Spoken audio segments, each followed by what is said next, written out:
What if I told you I've helped over 70 Shopify brands scale with SEO, generating over $15 million in the process? Today, I'm going to condense my 4 years of experience into an easy to follow free course that you can start applying ASAP to your brand to generate more money with even less time invested. SEO is still extremely untapped. This will not be a short video with information you already know. If you can't stick around to scale your e-commerce brand for free, just know you're leaving hundreds of thousands of dollars on the table. Let's dive into it.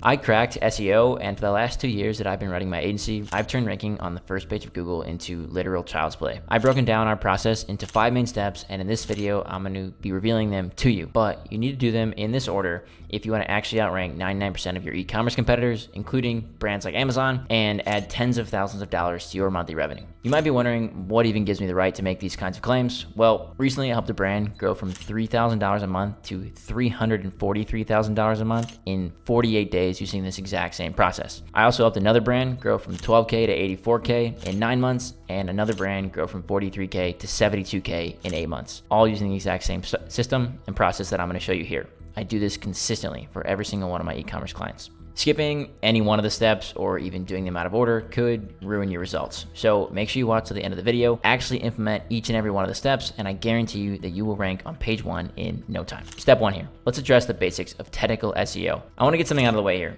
You do not need to know how to do technical SEO. I don't even know how to code that well. I took 2 semesters of computer science in college and we learned C++, not HTML. You definitely do not need to be an expert, all right? These are things that you need to focus on. Basic site structure, broken links and 404s, long 301 chains, thin duplicate content, pagination, and schema. Might feel like a lot. I'm telling you, it's really not that hard. There are free videos and articles all over the internet that will show you exactly how to do all of these things totally for free. If you need something specific, literally just Google it. If you're on Shopify, there are thousands of forums and free resources out there for your specific question and even your specific Shopify theme. I guarantee you, if you have a question, someone else has already asked the exact same question and probably had it answered by 10 or more people on a forum. So you should use that to your advantage, okay? I guarantee you, you're not the only person asking that question. In terms of technical SEO, here's what you absolutely should not do. Please do not spend a single minute stressing over your page speed score, no matter what Shopify or Core Web Vitals or whatever tells you. The only reason you would need to even think about page speed is if it was like terribly slow. And I mean like 4 or 5 or more seconds, okay? You are going to experience diminishing returns the more time you spend trying to reduce this page speed. If it's under 3, leave it alone. There are way bigger levers to pull. Do not stress about custom theme edits. I work with brands that literally do $100,000 a month on free Shopify themes that have very minimal edits. I can tell you that no amount of customization is going to magically make you successful. Simply, it will not. It will not. Do not spend more than a couple of hours on technical SEO outside of like the first month of your strategy. Okay, there are bigger levers to pull after you've taken care of these basics. And really, like if you want to do maintenance, just run a crawl on if Google Search Console's free, you can get updates there, and then run a crawl with the free version of Screaming Frog. Or if you have Ahrefs or SEMrush, you can set up weekly crawls there. Okay, fix the basic things. You don't need a perfect score on Ahrefs or SEMrush Audit. You do not. Right? Just be above average, like 70, 80 score on that is fine. And as long as you don't have any major glaring issues, please move on. Next up, visualize your keyword research as a customer funnel. Most people think about keyword research. I mean, I do it in a spreadsheet, which I think most people probably do. But you need to think about it from a funnel perspective. All right. It is simultaneously the easiest thing to get right and also easiest thing to up in SEO. I literally just consulted for a brand whose previous agency fundamentally misunderstood how search intent for specific keywords worked. The good news is that brand is not alone. Most brands get this wrong. They make it so easy to outrank them because they're just dumb. Honestly, it does not matter what setup tools you use. The one thing you absolutely have to get right in terms of keyword research is the search intent and funnel mapping part. So the keywords you choose for your products and collections, without a doubt, like no discussion at all, have to have purchase intent. If you have a keyword you want to rank a product page or a collection page for, you need to search that keyword and you need to absolutely make sure that the top 10 results are products or collection pages. If they are a blog post, for example, then that keyword clearly does not have purchase intent. It has more of an informative question type intent. You cannot force Google to change intent. If you try to rank I don't know, like creatine. If you want to sell creatine online and you try to rank your product page for how to take creatine, like I don't care how good your page is and how many links it has, it's never going to rank. You need a blog post to target a keyword like how to take creatine. When it comes to purchase intent, especially in the case of e-commerce, this is like the bottom of your funnel, right? Someone is ready to buy something. So I recommend that you find every single one of these purchase intent, bottom of funnel keywords first. You're an e-commerce brand, you're here to make money, so it would make sense that you need to find these keywords first. I call them money keywords, bottom funnel keywords. This will also, by doing this first, this will also protect you from keyword cannibalization because you've mapped out the entire bottom of your funnel for your on-page strategy, all right? Once you have every single one of those keywords mapped out to a product or collection page or even a landing page, then and only then should you move up a stage in your funnel. Now, here is where most brands go very, very wrong with keyword research. They think their brand has just one funnel to get to their products. This is not true. I don't care which brand you are. Every single product and collection, like if you have 10 products and 10 collections, all 10 products and all 10 collections have their own individual funnels. Like in that example, there are 20 unique funnels. Let's say you're a natural beauty brand, right? If you're a beauty brand, you probably have like minimum 10 products. Let's say sunscreen is one of those, okay? Let's say you probably also have a face sunscreen. Maybe you have a mineral face sunscreen. You also have an organic face sunscreen, okay? Each of these steps has a unique funnel, okay? If you sell an organic face sunscreen, that is fundamentally different than selling a mineral face sunscreen, okay? If you sell a face sunscreen, that is different than a body sunscreen. Sunscreen is different than moisturizer. Like all of these are unique, right? Yes, you're selling skincare, but each product has its own unique funnel, okay? Now, to figure out how this funnel works, you now need to find keywords in the middle of the funnel. So now you're up one step from the bottom that are directly related to your specific bottom of funnel keyword, okay? So don't think about the whole brand like skincare. You're not finding middle of funnel skincare keywords. You're finding middle of funnel organic sunscreen, organic face sunscreen keywords. I would recommend starting with the keywords at the bottom of your funnel that have the highest upside for your business and then mapping out what that funnel looks like. So the middle and top of funnel, right? And then once you figure out what those keywords are, like you should figure out the keywords for the funnel and then map them to the funnel stage, whether that's middle or top or somewhere in between. Do one funnel at a time. Your goal with targeting middle of funnel keywords is to convince them that yours is the best option among all of your competitors. You have to separate yourself from the competitors, right? How do you do this? Best of, versus type content, reviews type content, top best of, those are the same more or less. Case studies, right? So in the case of like sunscreen, for example, something like the top 10 best facial sunscreens or top 10 best mineral facial sunscreens, right? You could do a landing page with like reviews of the facial sunscreen, like why all of your existing customers like it so much. You know, if your facial sunscreen has less ingredients or it's healthier or it's more waterproof than like your top competitor, like definitely create a page letting your customers know that. It may feel weird to just call out a competitor, but it does not. Like you're here to sell. You're not here to make friends. Like that's what you need to do. Okay. Now you've covered all those keywords in the middle, right? Now you're going to go up a step, top of the same funnel. Okay. You're not moving to the middle of the next funnel. You're moving to the top of the same funnel because the reason we do this, like I'm just going to reiterate, like the reason we do all one funnel at the same time is because your brain is so locked into what this, you're like pretty much in a zone. So you don't want to pull yourself out of it and move to another funnel where you'd be distracted and not as efficient. Okay.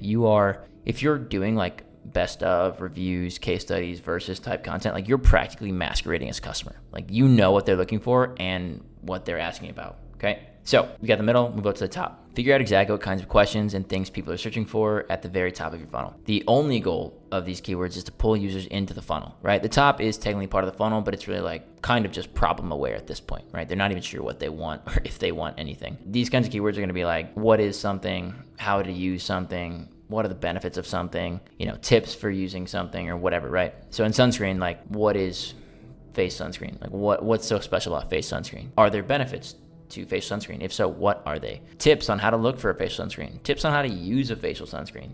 How to use facial sunscreen for kids. Like all these different things, right? Only once you've completed the top of the funnel keyword research for every single individual once you've completed top funnel research for that same funnel, then you can move on to the next funnel. Now, step 3 here.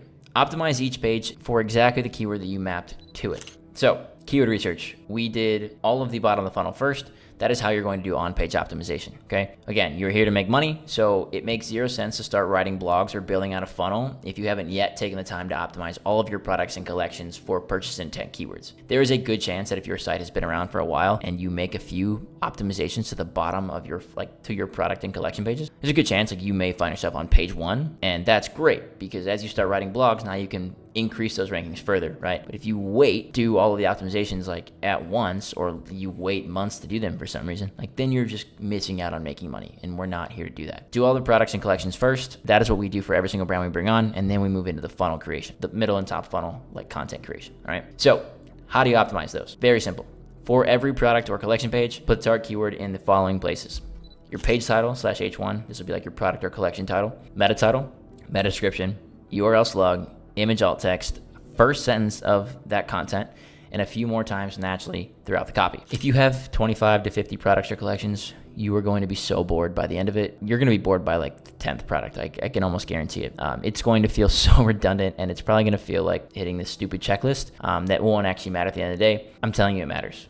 The reason is because if you don't get bored, or if you get bored but you keep doing it anyway, like you're going to beat the people who gave up when they got bored. 99% of your competitors are going to do like a few pages. They're going to optimize a few pages and they're like, all right, that's enough. We'll just call it a day. And they're lazy. And that's like the truth with SEO is SEO is like not this, there's no like secret hack to doing it. It's just like doing a lot of things over a long enough period of time. And that's how you win out. Most of the big results I drive for brands in the first like 30 to 45 days is quite literally just doing this step. Most of their competitors, just like yours, stopped optimizing their products and collections after they got through like 10% of their catalog. If you are simply not lazy and you actually do this for every single bottom of funnel money page, it is practically impossible for you not to outrank like 99% of your competitors. It's literally it. It takes a few hours of commitment to do a relatively boring task, and it will help you outrank them and unlock a literal probably, I don't know, 5, 10, 15 extra turn on your time that you spent like 1 or 2 days on over the next few years of your brand's lifetime. If you invest, I don't know, 5, 10 hours doing all of your product and collection pages, like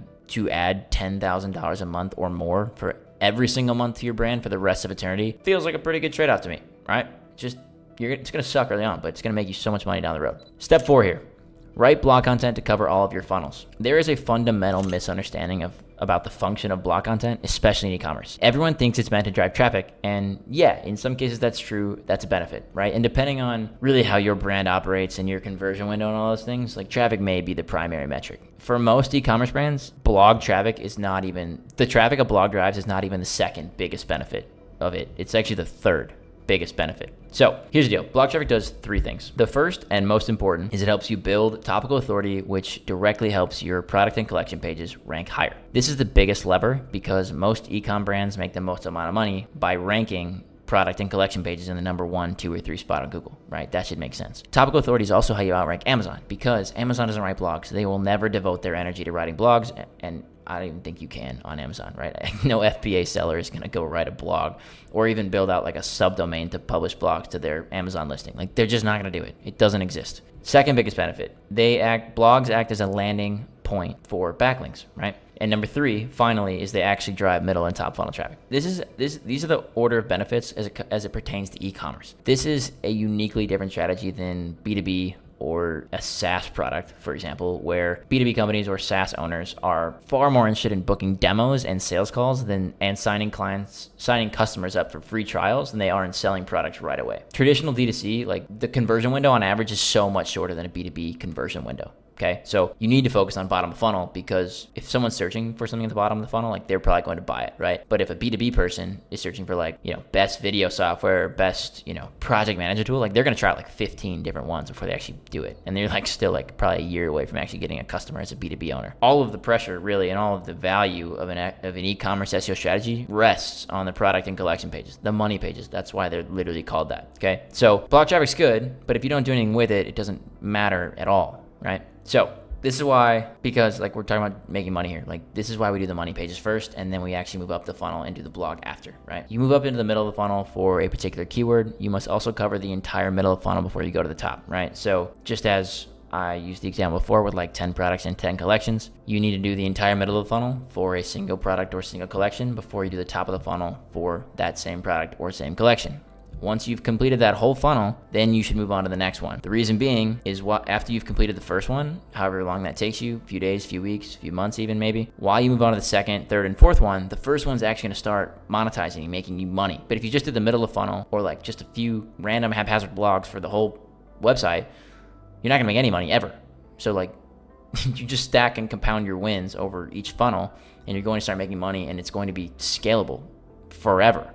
Right? Everyone wants to start writing blogs because they drive traffic and they think, oh yeah, great. This is like just some great dopamine hit. Okay. This is a distraction. You do not do SEO for e-com to drive traffic. You do it to make money. Work up the funnel one at a time. And I promise you that you're going to outrank all of your competitors and make way more money than all of them over time. And there's one last step to finally beating them. Consistently building backlinks and internal links as well, really. So your technical foundation is sound, bottom funnel is optimized, and you've started to write a few blogs. You're ready to start making money. At the same time as you're writing your blogs, and this part is really important, you need to also regularly build internal links, not just backlinks, internal links. So internal links are faster and much easier to build than backlinks because you have total control over them, right? And they alone, in some niches, can actually help you outrank competitors without even having to build any backlinks. So here's a few things to remember about internal links. You need to build an internal link from every single blog you write within a funnel to the bottom of a funnel page in that same funnel. Okay, so let's use the sunscreen example, right? If you have a product page that's selling, organic face sunscreen, every blog in that funnel, middle and top, all of them need to have an internal link pointing to that product page. Okay, end of discussion. Has to happen. You also need to build internal links between blogs in the same funnel or cluster, if you want to visualize it that way, using relevant long tail anchors that clearly indicate the content of the page you're linking to. So, if you have a blog about the benefits of, organic face sunscreen, the anchor you use should be something along those lines. It should be something like, why organic facial sunscreen is good for you, or the health benefits of organic facial sunscreen, right? But if you just use an anchor, if you're trying to link to that blog post, the benefits of organic facial sunscreen, and you just link facial sunscreen, that doesn't offer any context to users, and nor does it help you out with Google, right? You need to be using anchors in a way that's going to tell users where they're going to end up, and also search engines where they're going to end up. That way you can rank for those keywords where you actually want that traffic, okay? Last thing here, the one thing to remember about internal links is you always either build them down the funnel or adjacent in the funnel, okay? So we already talked about building them from a blog to a product page or a collection page. That's clearly down the funnel. However, you don't want to build them from a product or collection page to a blog post because that's clearly up the funnel. You don't want to build them in reverse like that. You can build them between similar collections. So if I had a organic facial sunscreen, I also had a mineral facial sunscreen product or collection, then I could build those between because they're similar, right? They're at the bottom of the funnel and they're so specific on keywords, but users may be interested in both, so I can link between both. And once you're on a product page, literally don't build another link off a product page. Do not build links on another page, and you're just giving them a chance to escape up the funnel, right? And you're going to lose them, probably. The only link you maybe ever should build on a product page is shipping info, but even then you should probably just embed that on the product page. That way you don't give them a chance to leave. I hear this all the time, but I think backlinks are a kind of a black box that no one really seems to know much about. But here's the simplest way of explaining it. A backlink is simply a hyperlink from another website to yours, or really any hyperlink from any website to any other website. There are hundreds of ways to get them. The most scalable way to do so is just simply by paying for them. A good backlink costs anywhere from $100 to $400 a link, and you can set aside a budget each month to build a few. You can be effective with 1 to 1.5K a month, seriously. You don't need hundreds or even thousands of backlinks like PR agencies say you do, or link building agencies try to sell you on. We usually average 5 to 15 a month, and all of our brands do extremely well. We have an internal QA process that we use to evaluate every link. I actually just dropped a video on that, so check that out. And this is how we're able to get so much value out of just a few links. You should build them to your homepage, your collection pages, and your blog posts, but you should never build them to your product page. The reason is that Google will ignore them, okay? No user on the internet is going to build a link to a product page out of the kindness of their heart. They're always going to do it if they've been paid or they've got an affiliate deal. So Google will ignore that, all right? For anchors, use a mix of broad, phrase match, and branded anchors. Brand anchors are for sure the safest ones if you're worried about a Google penalty, but even with a healthy mix of others, you'll be fine. I've been paying for links for 4 years. Never been penalized. I will say lately we have been trending more along branded, and it's going really well for us. Once the link authority actually hits your site, so once the backlink juice is what people call it, hits your site, your internal links are going to help distribute that authority, or that juice if you want to call it, around your site to the most important pages, aka your collections and your products. Okay, seriously, that is it. These 5 simple steps will help you outrank 99% of your e-commerce competitors. These are proven SEO strategies that you need to implement ASAP if you want a chance at ranking on page 1 of Google. In the last 5 years, I probably tested close to 1,000 SEO strategies, and I kept a journal of the ones that worked. And in the last 100 days, I've tested those top 100 on e-commerce brands, local sites, B2B sites, and even a niche site I'm building. 90 of them no longer work, but these 10 do. And in this video, I'm going to be revealing each one, so stick around till the end of the video. My name is Kai Cromwell, and I'm the founder of Newsies, an SEO agency for 7, 8, and 9-figure Shopify brands. I've scaled dozens of brands in organic search revenue, some from $43,000 to $70,000 a month, some from $12,000 to $74,000, and even a brand from $3,000 a month to $200,000 $100,000 a month, all using the power of SEO. These are 10 strategies that we use daily to build custom strategies for each and every single brand we work with. Here's the first one. Number 1, build a simple site and take care of it. You don't need an expensive theme or overly complex design to rank on page 1. Most brands I work with, even the ones I'm working with now that are doing well over $100,000 a month, are on slightly modified versions of free Shopify themes. The same goes for local and niche sites. Don't obsess over months or spend thousands of dollars for a web designer to change a few colors around and import a theme they already bought. Make sure your content's readable, throw a few images on there, and keep your colorway pretty consistent. A simple site architecture is all you really need in order to make SEO work for your brand. Number 2, be average at technical SEO. This one may seem a bit backwards, but just trust me. You can be totally average at technical SEO and still make a ton of money. You don't even need to know how to code. Just because your site doesn't score a, let's say, 100 on an Ahrefs or SEM rush crawl, that doesn't mean it's broken. Most of the brands I work with probably score in the 70 to 85 range. It's important to remember that these numbers, they don't mean anything. They're just a gamified metric designed to keep you using the app. Take care of the basics like broken links, properly setting up your robots.txt file, addressing any thin or duplicate content issues, and implementing basic schema. Last one, please do not obsess over page speed. If your website loads in under 3 seconds, it's totally fine. Improving your page speed by a tenth of a second will have such a small impact on your SEO success compared to building links or writing more content. You should spend your time on these. These are going to move the needle so much faster. Just run weekly crawls of your site and monitor for Google Search Console notifications to keep it in top shape. Number 3, do all of your keyword research before you write any content whatsoever. Always begin your keyword research at the bottom of your funnel. If you're an e-commerce brand, this will be your product and collection pages like collagen supplements for men. If you run a local business, these will be your location and service pages like air conditioning repair in Los Angeles, for example. You should have 1 to 2 keywords for every single one of your menu pages, however many that may be. From there, once you've taken care of the bottom of the funnel, move up to the middle of the funnel and figure out exactly which keywords customers are searching for right before they make a buying decision. Maybe men want to know, let's say, the specific benefits of collagen for their skin, or a homeowner in Los Angeles wants to know when the best time of year it is to get their air conditioning repaired. Gather an exhaustive list of the keywords and prioritize them based on search volume and competitiveness. Finally, move up to the top of the funnel and expand your search to find keywords that people are just entering your funnel in. Okay, you're going to target these last. Number 4, plan out your content. You should write content in the exact same order that you do keyword research, starting at the bottom of the funnel and moving your way up from there. Create a content plan that reflects this. You don't just want to write a ton of blogs to drive traffic and wait to optimize your money pages later because you think you can win the blogs first. You're not going to make any money this way. Keep in mind that your content rate, whether it's collection pages, product pages, blogs, will vary between competitors, niches, industries, time of year, size of your team, things like that. I've done the most extensive testing in the e-com niche, and I find that a rate of 4 to 8 blogs a month seems to be the sweet spot for publishing rate. At this point, you can still maintain extremely high content quality without getting caught up in the anti-AI algorithm updates. For reference, we publish at a rate max of 4 to 8 per month for each of our brands. I recommend building out and optimizing all of your money pages early on, totally first, and then move on to the middle and eventually top funnel content as you evolve. Personally, for brands we bring on, we do all the money pages in the first 30 days and get right on to blog content after that in month 2. Number 5, organize your content by cluster. The more money pages you have, the more clusters you're going to have to build. A cluster is pretty much a series of pages that are closely related to a central topic. If you have multiple clusters, I recommend building your content calendar in a way that you complete a single cluster before moving on to the next one. This will help you build topical authority much more quickly than if you were to try to cover all of the clusters all at once. Once you've completed one, move on to the next, and while you're working on that second or third one, the first 1 or 2 can start making money and driving traffic to your site. The theory here is that really you want to focus all of your energy on just one thing, being one cluster, and push it, let's say, 10 feet at a time, rather than dividing all of you or your team's energy up to try and move the entire site forward 1 inch at a time. Number 6, optimize all of your money pages first. I know I've been harping on this, but it's super important. You have all your keywords and you have a content plan. It's time to put them into action. For every single one of your money pages, make sure to put the target keyword in the following locations: your H1/title. If it's a collection or product, that'll just simply be the collection or product title.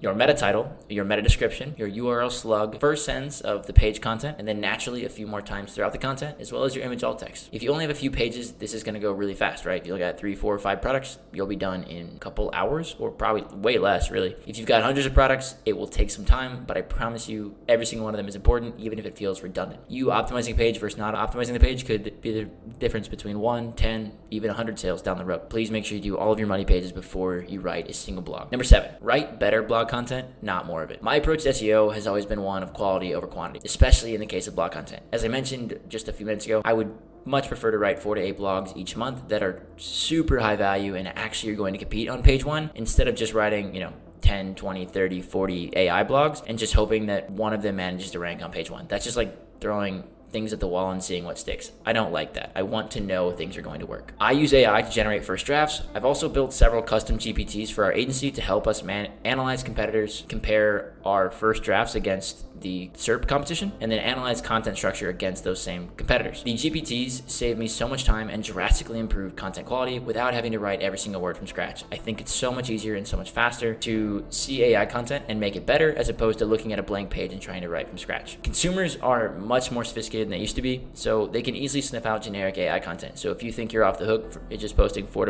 to 5, 6, 7, 8 AI blogs a month without looking at them, you are sorely mistaken. They are not going to buy from brands that don't invest in the quality of their content. Number 8, build more internal links than you think you should. Probably the first year and a half of my SEO career, one thing that massively held me back early on in my success was the lack of internal link building I actually did. I was so focused on building backlinks that I ignored how valuable internal links can actually be. Truthfully, they do pretty much the exact same thing as backlinks do. Caveat is that you're fully in control of an internal link, how and when they get built. Also, it's your website, so they're totally free. You don't have to go pay for backlinks, or you don't have to go pay for an internal link. Build internal links from every single blog in a specific cluster to the money page, and also build internal links between blogs in the same cluster. Here's my basic framework. Make sure that the first internal link on every blog points towards the money page in that cluster, then add internal links to at least 4 or 5 of the other blogs in that same cluster. I have a full guide on internal link building for e-commerce, so go check that out. Number 9, pay for backlinks. I have been paying for backlinks for 4 years now, and I've never been penalized. It is without a doubt the easiest and most scalable way to build backlinks. If you are a business owner, it makes no sense to put all of your effort into broken link building, link exchanges, or trying to build link-bait content like infographics or something like that. These are just simply not scalable ways to build links. Backlinks do cost money. That is kind of the dirty little secret here in SEO. They're generally between $100 and $400 for most good sites. Sure, you can pay, 10, 20, 30,000 for placements on sites like Forbes, but you don't need to. $100 to $400 is a very doable range for most brands, and it's quite honestly the range we operate in the most and have a lot of success in. It may sound expensive, but you're a business owner, and you can either invest $100, $200, $300, $400 in a link,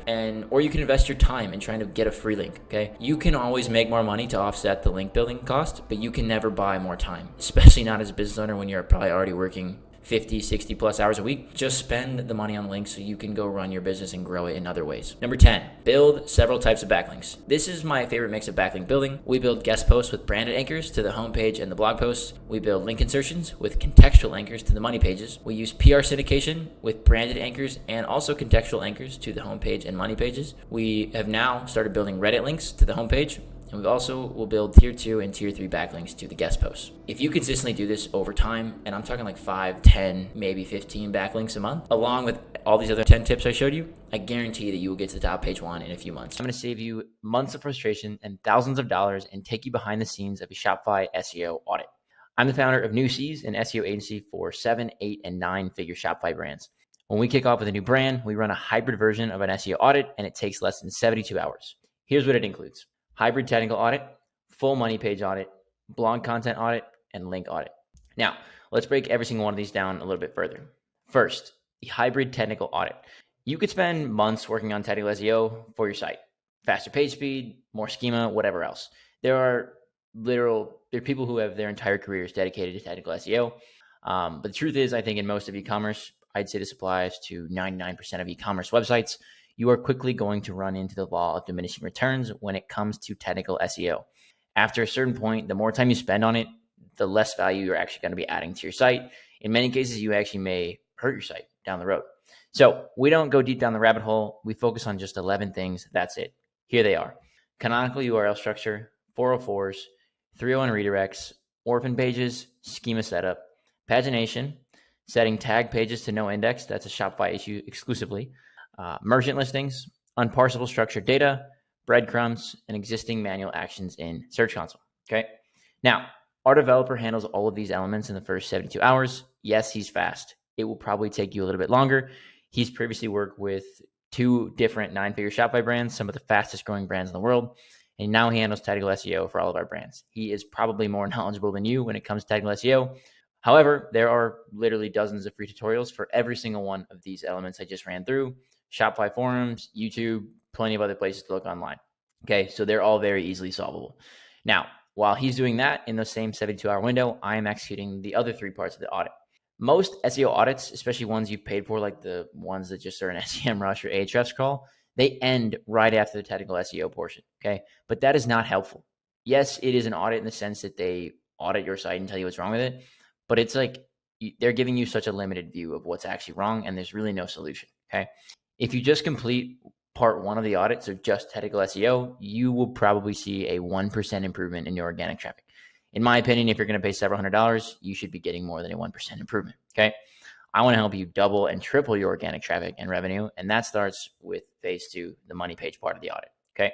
So here's what I look for specifically on every single product and collection page. Is there a clear target keyword for every single one of those pages? If there isn't, that's obviously an issue, okay? And something we'll address in the keyword research and strategy building phase. If there is a target keyword, is it in every single one of the following locations? Page title, URL slug, meta title, meta description, image alt text, first sentence of that page's content, and also a few more times naturally throughout the page content. It's going to take some time, especially if you have a lot of products, but you should do this for every single one of your product and collection pages. I guarantee you there's probably a page, if not several, that are not fully optimized. Okay. This is your first chance to get some major wins from your audit that are bigger than just 1% movers. Okay. That's all done. On to the blog content audit. This phase can either be incredibly quick or take several hours. It really is going to be dependent on one major factor of your site. If there's no blog content, this is really quickly, right? There's nothing to audit. So we will move straight into keyword research from there. If there is blog content, we will look through every single blog looking for these 5 things specifically, okay? Number 1, is there a clear target keyword or topic for each blog? Does the content have at least one internal link to a product or collection page? And if so, is it the first internal link in the blog? Number 3, are there at least 3 to 4 or more internal links to other similar blogs on the site? Number 4, is this content structured with proper headings and subheadings? Okay, we don't want just massive walls of text. We want that to be clear, H2s, H3s, bullet points, things like that, right? And finally, number 5, this is a bit subjective in a way, but is the content well written? I don't have any issues with using AI content. I use it myself, but it tends to be very surface level information that's unlikely to rank, especially in competitive niches. So I want to be sure the content has been edited at least to be somewhat helpful, right? Linking to, medical journals, using statistics, things like that show like there actually is some value to this page outside of the surface level content that AI is going to produce for you. Okay. Now, this can obviously be a very time consuming phase if you have, 20, 30, 40 blogs on your site, but I promise you it's worth it. If you can confidently answer yes to all 5 of these questions for every single blog post on your site, you're in a good spot already, actually. Now, on to the final phase, the link audit. I don't spend nearly as much time on the link building audit as I used to, but it's still a necessary step, and it does help inform a few things we'll do down the road. The big things I'm looking to identify in this particular phase are this. What kinds of links have they built in the past, if any? What are the main anchors they're using? Which pages are they primarily building links to, / which pages have the most links? Are there any competitors doing any negative SEO against them? I will say this is probably pretty rare unless you're in a pretty competitive niche. Gambling, sports betting, things like that.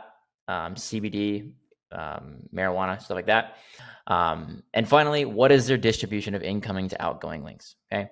From there, I determine what our link building strategy is going to be over the next few months, and then we launch our link building campaigns directly from there. It's rare that I find, like I said, it's rare that I find any major issues in this phase, but it is worth checking to be sure. I'm going to be sharing my proven keyword research strategies after 4 years of working with e-commerce stores and generating over $13 million in organic sales. These keyword research strategies will help you increase organic traffic to your website and sell more products to thousands of customers who don't even know your name yet. So if that's what you want, make sure to keep watching. The function of keyword research is really just to identify keywords that people search for in order to buy, learn more about, and or even compare products that they're in shopping for. It's the first and single most important element of every on-page strategy. It literally informs the rest of it. You can't do any content optimization without keywords in place. It'll be nearly impossible to rank on page 1 without actionable keyword data because you'll try to optimize your website based on a gut feeling about what users want, what they're searching for, things like that. And more often than not, you're going to be wrong, right? You should always make decisions in SEO based on data. That is how every decision should be made for your e-com store. Keyword research for SEO is pretty similar to the bidding process for Google Ads keywords. In Google Ads, higher cost per clicks generally equate to increased revenue and stronger conversion rates. In SEO, higher search volumes generally equate to more organic traffic and more organic revenue. And just like these high CPCs in Google Ads, not every single Shopify brand can afford to target higher search volume keywords, right? Some brands are bigger, they have more money to play around with. It's just not the same, right? Every brand is not on the same playing field. And for your brand, especially if you're brand new, it's simply not a reality to compete on really big keywords, whether it's Google Ads or SEO. right? You don't have the time. You need to be making money now. Higher search volume keywords, which are measured by an average of number of searches per month. So high could be 10,000, 20,000 a month. Really depends on what niche you're in. These are far more competitive than lower search volume keywords, okay? This should be obvious, right? If you're a big brand, let's say Nike, Amazon, whatever it may be, it would make sense that you want to rank number one for a keyword that gets 20,000 searches a month compared to 200 searches per month. There's far more money to be made on a bigger keyword, right? There's more eyeballs on it, more people shopping, just generally more revenue. But for newer, smaller brands, especially if this is you, this isn't always possible. It's going to take years and thousands of dollars to reach the number one spot for a keyword that gets, let's say, 20,000 searches a month. You have to be smarter than those big brands. So instead of just searching for the biggest keywords, you need to find low competition keywords that have a reasonable search volume. Now, we'll get into what reasonable means and kind of how you measure reasonable in a second. It's going to vary between niches, okay? First off, let's start keyword research with the tools that you're going to need. My favorites are Ahrefs, SEMrush, Low Fruits, and Google Ads Keyword Planner. On the more expensive end, you have Ahrefs and SEMrush, which are full scope tools that do far more than just keyword research, right? You can do backlink analysis, competitor analysis, all that kind of stuff. Those usually are like the 150 to 250 range, depending on what plan you're on. That's per month. On the more affordable end, you have tools like Low Fruits and Google Ads Keyword Planner, which are $20 a month for Low Fruits, I think maybe 25, which are like prepaid credits, and Google Ads Keyword Planner, which is totally free, right? And if you've ever done Google Ads, you know it's free. The tool does the exact same thing as Ahrefs. Data is more or less the same. I use all of these tools regularly. I run an agency, so we work with multiple brands. It makes sense for us to pay for all of these tools and have them all, right? If you're a new e-com brand, for example, and you're on a tight budget, I would just use Google Ads Keyword Planner or Low Fruits, right? You don't need to spend $250 a month for Ahrefs or SEMrush. Like, it's just not worth it for you. It doesn't matter if you have a more expensive tool. Like, if you know how to use them effectively, you're going to be in good shape. There are so many different ways to do keyword research, and if you ask any SEO, everyone's got their own method, different orders, things like that, okay? These are my favorite ways. Reverse engineer your known competitor strategies. Use existing data from your own Google Search Console. Search your big idea keyword on tools like Ahrefs, SEMrush, Low Fruits, Google Ads Keyword Planner. Then you can set filters to identify high value, low competition keywords that you can target. And finally, a newer one, use ChatGPT. Now, let's go a bit deeper on each of these. First, reverse engineering your competitor strategies. This is where I usually prefer to start, especially in competitive niches or niches I've never worked in. I'm just not all that familiar with it, so it's just best to see what everyone else is doing and reverse engineer it from there. Plug your competitor sites into a tool like SEMrush or Ahrefs and find out exactly which keywords they're targeting for specific pages and how they're doing it. Then, copy the strategy. Just do it a little bit better. This is literally how I learned SEO. I just found sites in niches I was working in, exported all their keywords into spreadsheets, mapped them out to pages, and went from there. And I just wrote better content they did, and I started to outrank them. It's really that simple. Competitors. When you think competitors, especially as an e-com brand, you're probably thinking about other e-com brands. But your organic search competitors are more than just e-com brands. You're probably going to also see sites like Forbes or Healthline, depending on what niches you're working in. These are also your competitors, right? You have to outrank them in order to make money. Again, just like you do for other e-commerce brands, reverse engineer their strategies and find ways to beat them. Existing data from your own Google Search Console. Assuming you've already set this up for Shopify, just log in and see which keywords you're receiving clicks and impressions for. Some of them may be irrelevant, especially if your like average position is like 80, 90, 100. Sometimes you're just going to show up for weird keywords. So ignore those, right? But you should know what you're kind of looking for. Obviously, it's your brand. You should be pretty cognizant of what keywords you're looking at. This is a good way to see how Google is already treating your site in the SERPs. Just double down on the keywords that you're already receiving plenty of clicks and impressions for and focus on those. Big idea. Let's say you're a supplement company. Search for your type of supplement in a tool like, again, Ahrefs, SEMrush, Low Fruits, whatever you're using. Depending on the niche, this should yield hundreds or even thousands of relevant keywords that you can target. Pro tip here. If you're a new brand, under a year old and you've not really done a lot of SEO, tools like SEMrush and Ahrefs and even Low Fruits have keyword difficulty filters that you can set. I would recommend setting them on Ahrefs and SEMrush less than 30. Low Fruits works a little bit differently on how they quantify their competitiveness, but once you log in, if you get an account there, it's super easy and intuitive to set up and it makes sense of. But setting a keyword difficulty filter, I use 30 on SEMrush and Ahrefs for newer brands. This essentially identifies keywords that are easier to rank than, for example, really ultra competitive keywords like protein or something, right? As you grow, you can remove these filters and target higher competition keywords, but early on, it's best to stick at the low competition keywords so you can actually start making money now, not just years from now. Finally, ChatGPT, kind of a newer add-on to my keyword research process. I'm really hesitant to even suggest this one because I've seen people use it to handle the entire keyword research process, and it usually feeds them incorrect data, specifically search volume data. You cannot ask ChatGPT to just create a keyword research strategy for your brand, okay? You will be missing out on a lot of things, and you'll probably get a lot of wrong data fed to you by ChatGPT, okay? So don't do that. Instead, ask it to give you a list of things that customers may search for when they're looking to buy your certain type of product, right? It'll produce a list of topics that will inspire new ideas for keywords, defining pages to create. So if you're doing collagen supplements, for example, right? Type it like, hey, ChatGPT, give me 10, 20, 30, however many questions or things that people may ask when they go through the buying process to buy collagen supplements. You can use those questions to essentially take them over to Ahrefs, SEMrush, whatever you're using, and find keywords and get actionable keyword data that way. You've got all these keywords. I prefer to organize mine in Google Sheets. Just my preference. You can use Excel, you can use Airtable, you can use another a database of any kind you want.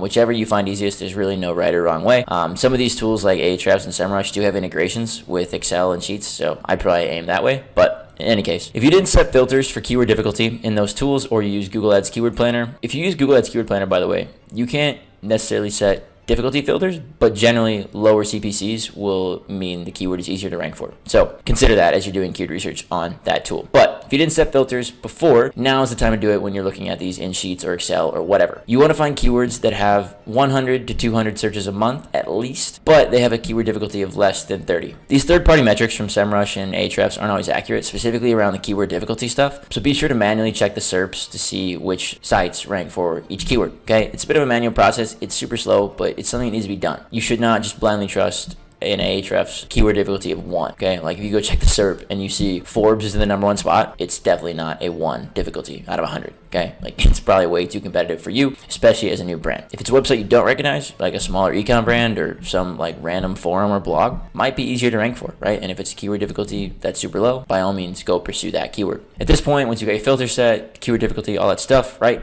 You should have a pretty big list of relevant keywords, likely in the hundreds. This can be a bit overwhelming. Unfortunately, there is one more step you have to do before you actually get into the on-page optimization stuff. You need to determine the search intent of each and then map the keywords to pages properly. First off, what is search intent? Search intent is the quite literal intent of a user when they type something into Google.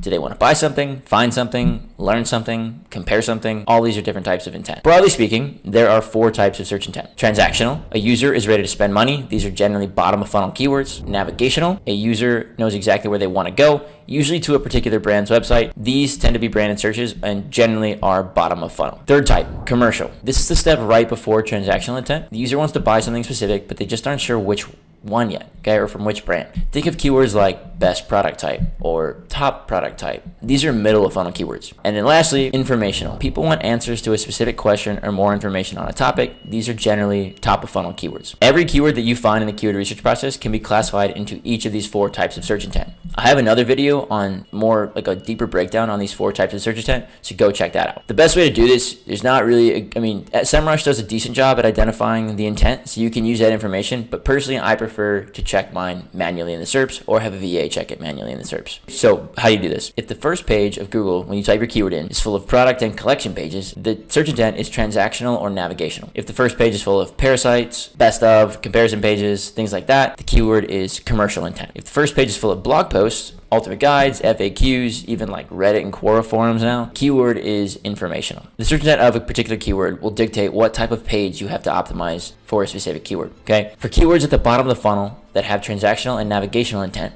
you'll want to use these to optimize product and collection pages. For keywords in the middle of the funnel that have commercial intent, you'll use these to optimize detailed blog posts that separate you from your competitors. Again, think best of, top 10, pros and cons type content, okay? For keywords at the top of the funnel that have informational intent, you'll create blog posts that demonstrate your subject matter expertise on the products that you sell, or the whole niche. Okay, this step is a bit slow. I know it's painful. If you have a VA, definitely something you could have them do, or you could rely on the data from SEMrush. Again, I just prefer to check it manually. It is totally necessary. Don't skip this step of keyword research, right? No one really talks about this. If you optimize a product page for an informational keyword, you'll never rank on page 1, no matter how well you've done it, because it doesn't match the search intent of that particular SERP, okay? If Google wants to rank 10 product pages on page 1 and you write a blog to target that keyword, I don't care how good the blog is. It's never getting to page 1. Once you've mapped all these keywords to specific pages on your site, you'll need to optimize the existing pages or create new pages to target these keywords. This is my updated for 2025 in-depth guide on how you can rank your Shopify product pages in the top 3 spots on Google so you can consistently generate organic search revenue on a daily basis. When it comes to Shopify SEO, 80% of the results you generate will come from about 20% of the optimizations you actually make. And optimizing your product pages is one, super easy, and two, going to become a massive needle mover for getting organic sales in 2025, especially as you try to get off of the paid ads hamster wheel you're probably currently stuck on. Over the past 12 months, my agency has helped 40 Shopify stores generate over $5 million in organic search revenue from SEO alone. And much of our success can be directly attributed to this product page optimization framework / workflow I'm about to walk you through. Take this client we just started working with 40 days ago. We've already moved 123 of their product page keywords into the #1 spot using this exact system.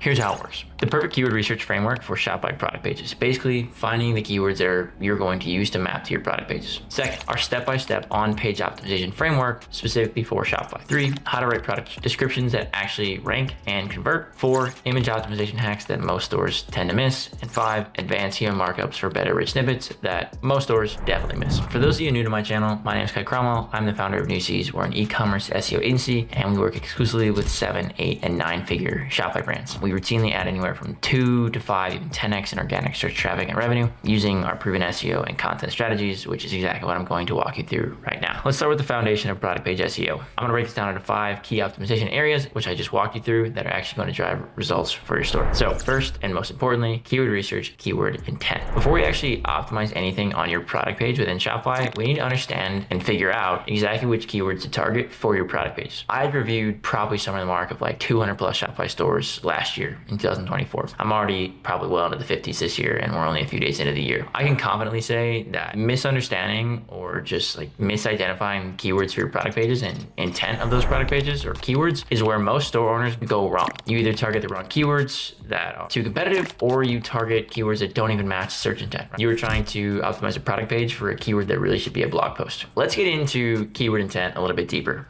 I love to use the example protein powder. I use it every day. I think it's easy. I think everyone knows what it is. If you Google protein powder and you look at the search results, you're probably going to mostly see informational content, comparisons, ultimate guides, maybe a few shopping results, but probably not many. Now let's add one more word onto protein powder. Let's do something like chocolate protein powder or vanilla protein powder. Now we're looking at more shopping results within Google. This indicates a stronger purchase intent for this keyword. Just using these 2 examples, if I had a product page and a blog post, and those are my only 2 options, and I had the only 2 keywords were protein powder and chocolate protein powder would be optimized for the product page, and protein powder would likely be optimized within a blog post. Now, how do you find these keywords? Your primary keyword should be very, very hyper specific and product, like specifically to that product. You're not just selling, let's go to furniture, okay? You're not just selling, your product page is not just a sofa. It's not even just a leather sofa. It may be a brown leather sofa, but I still think we could do better. Something like brown leather 3-piece sofa or brown leather love seat sofa, perhaps. This matches how people actually search when they're looking to buy, okay? No one is typing in sofa and converting, guaranteed. Brown leather 3-piece sofa, much higher chance of conversion. So for product pages, you're gonna wanna target either product names or very specific long tail keywords. Let's go back to protein powder. Protein powder, that keyword alone, probably going to be a blog post. Chocolate protein powder will be something like a collection page. Chocolate collagen protein powder would be a product page. This is going to vary. Like if you're a supplement brand reading this may work for you, right? But if you're a supplement brand with a lot more products or a lot fewer products, your structure is going to change. Okay, so just something to keep in mind. The point though is that the specificity matches your buying intent and matches a user's buying intent and is more likely to convert. To find the keyword research process for product pages, look up what competitors are ranking for using tools like Ahrefs or SEMrush,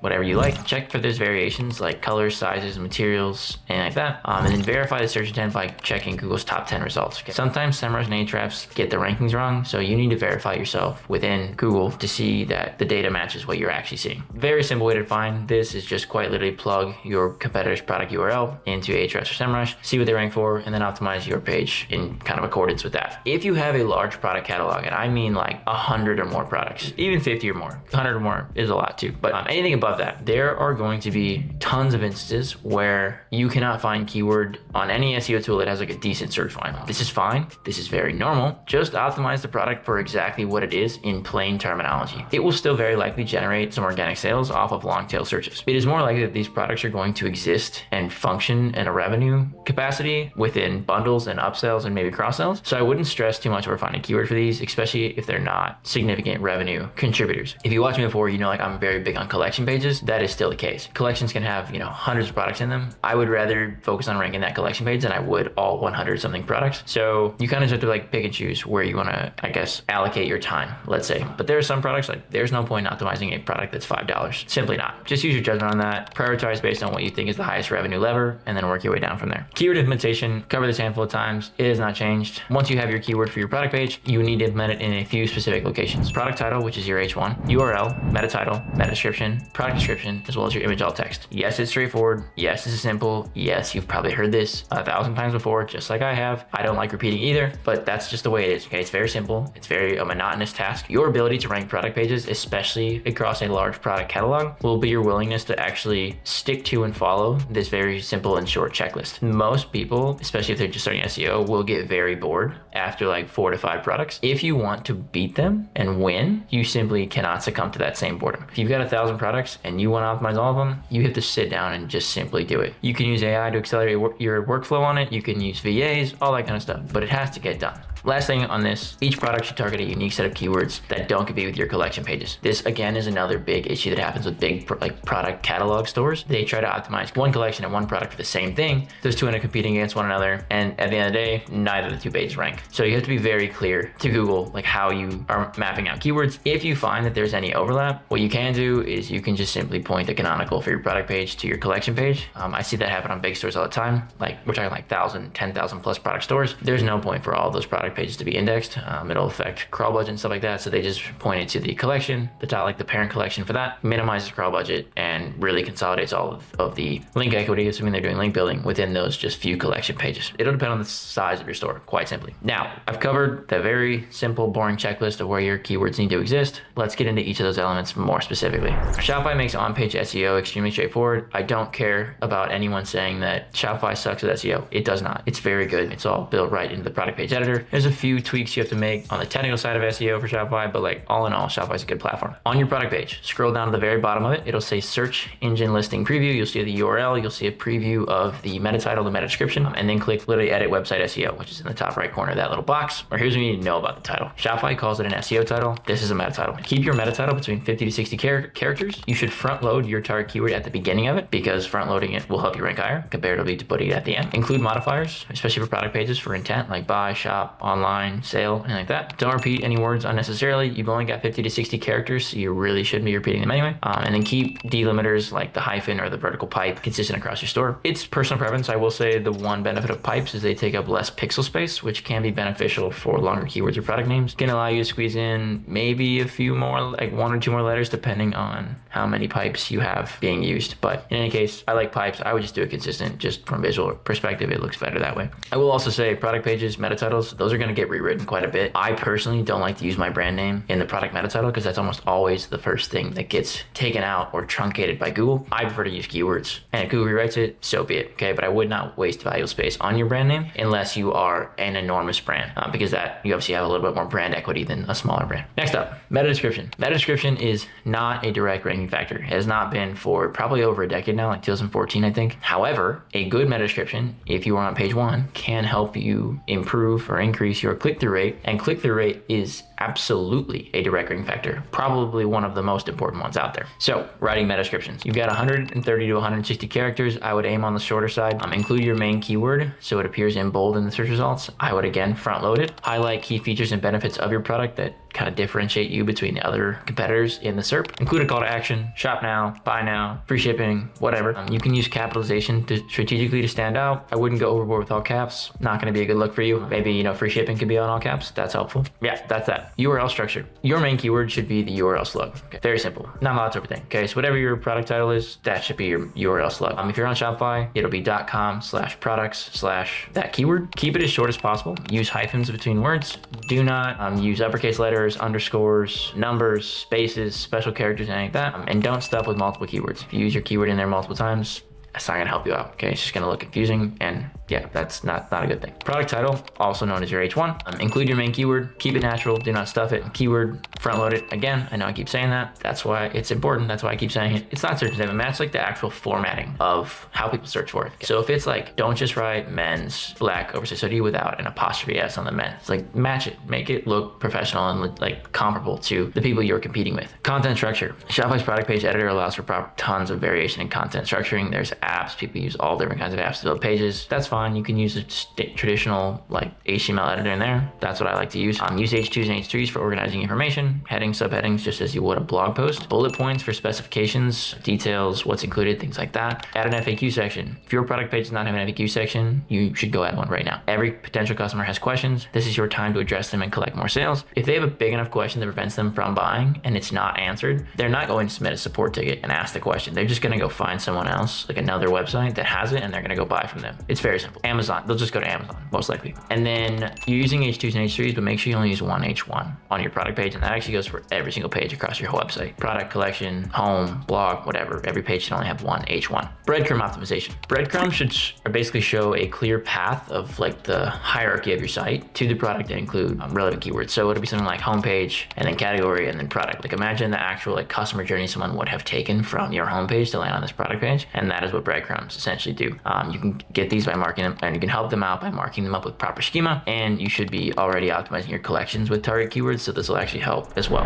Next up, the actual product description, like actually what is written in the description. Every single product needs to have its own unique description. If you're dropshipping or reselling or whatever, do not copy the description from the manufacturers, write your own. If nothing else, those descriptions are not well optimized, so if anything, you should write it just for optimization purposes, but really for your own uniqueness. A couple hundred words of content, 2, 3, 4, 500, all fine. All going to be formatted differently depending on your product page layout, just whatever works for you. Main keyword should be included. I would say, let's say on a 500 word description, I would probably say to include it 3 to 5 times or so, including the very first sentence of your description. And again, as we already mentioned, H2s and H3s for like sections and stuff like that. Most product pages I find are like product image, product description, and then like that's like split in half in 2 columns, and then you've got a longer like long form page down, reviews, FAQs, all that, like longer descriptions, things like that. I like that structure. I think it works really well. I think that's probably why everyone does it. So the short description you have up top, like between the 2 columns, and I'm gonna show you an example of one I do like, so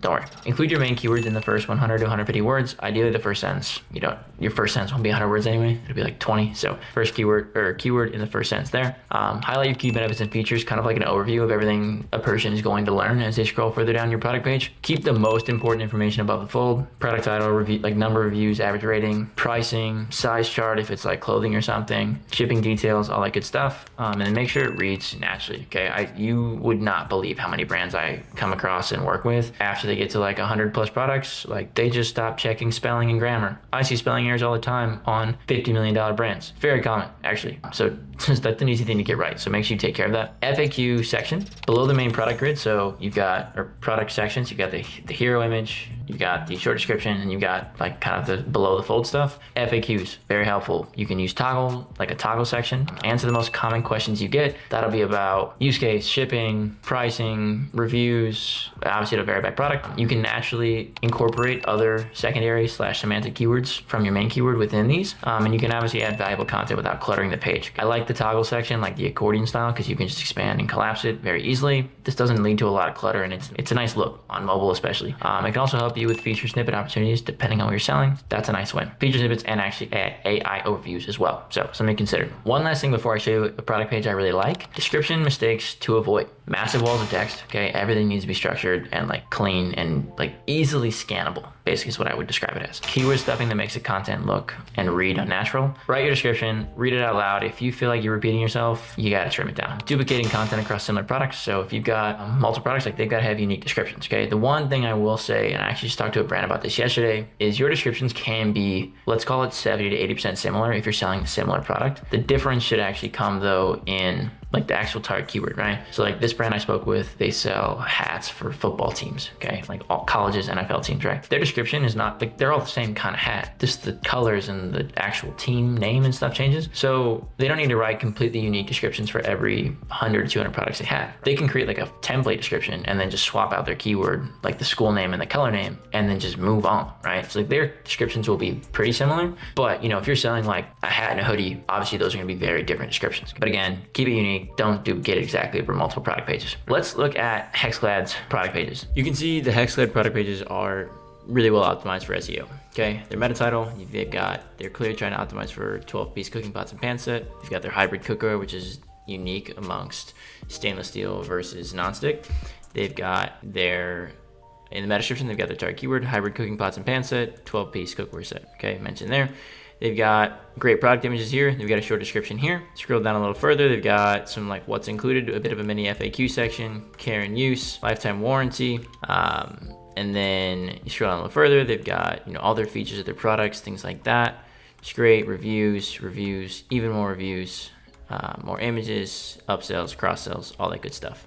Great example of a product page for SEO. Next up, image SEO and rich media. Image optimization is good for SEO and it's helpful for site speed. Most Shopify stores get this completely wrong. So let's talk about how product images can help you rank better and sell more. File format is probably the biggest and best thing you can do for yourself with relative ease. Product images, I would recommend using WebP or JPEG for lowest file size while also maintaining the same quality. WebP is probably the preferred. JPEG is fine. Not as good, but it's fine.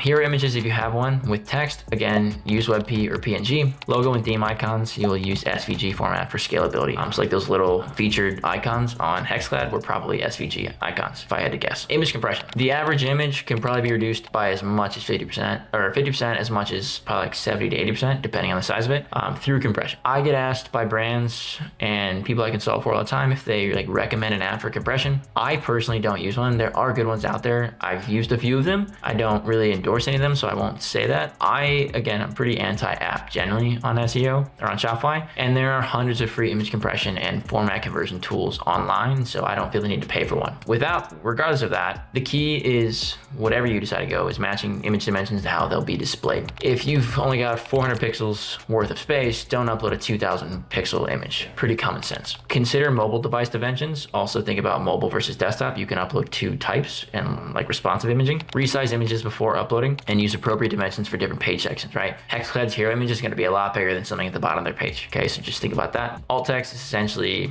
the visual way of representing a photo. In Shopify, very easy. You edit it in the same product page editor. Click on any product image within your suite of images. Just click on it literally, and then select edit alt text, and then write a descriptive text that actually includes your target keyword and includes any relevant details like color, style, size, things like that. Alt text is not something that you should overthink by any means. Include your target keyword, front load it, make sure it looks natural. Describe the image accurately. Don't keyword stuff. Keep it concise but descriptive. You've really got about 30 characters or less, so it's going to be pretty short. It won't be a complete sentence by any means, just like a description. Alt text is also not just for SEO. It is necessary for accessibility users who rely on screen readers. You can actually get sued. I know a few brands who have been sued for not complying with ADA standards, so I recommend something you take care of, especially if you're just getting started, because if you do it while you're getting started, it'll just be a habit as you get bigger, and you want to go do it in a few months or a few years down the road. Last thing I want to mention about images, I know I've talked about it a lot, but it is important, especially for conversion rate. Lazy loading. Implement lazy loading for images further down the page. So if you're thinking like the bottom of your product page, below reviews, all that stuff, lazy load those so the product page can actually load quickly. And as users scroll down the page, the bottom of the page image can load as they get closer and closer. This will save you on page speed and increase your conversion rate. Last up here, we have schema markup and rich snippets.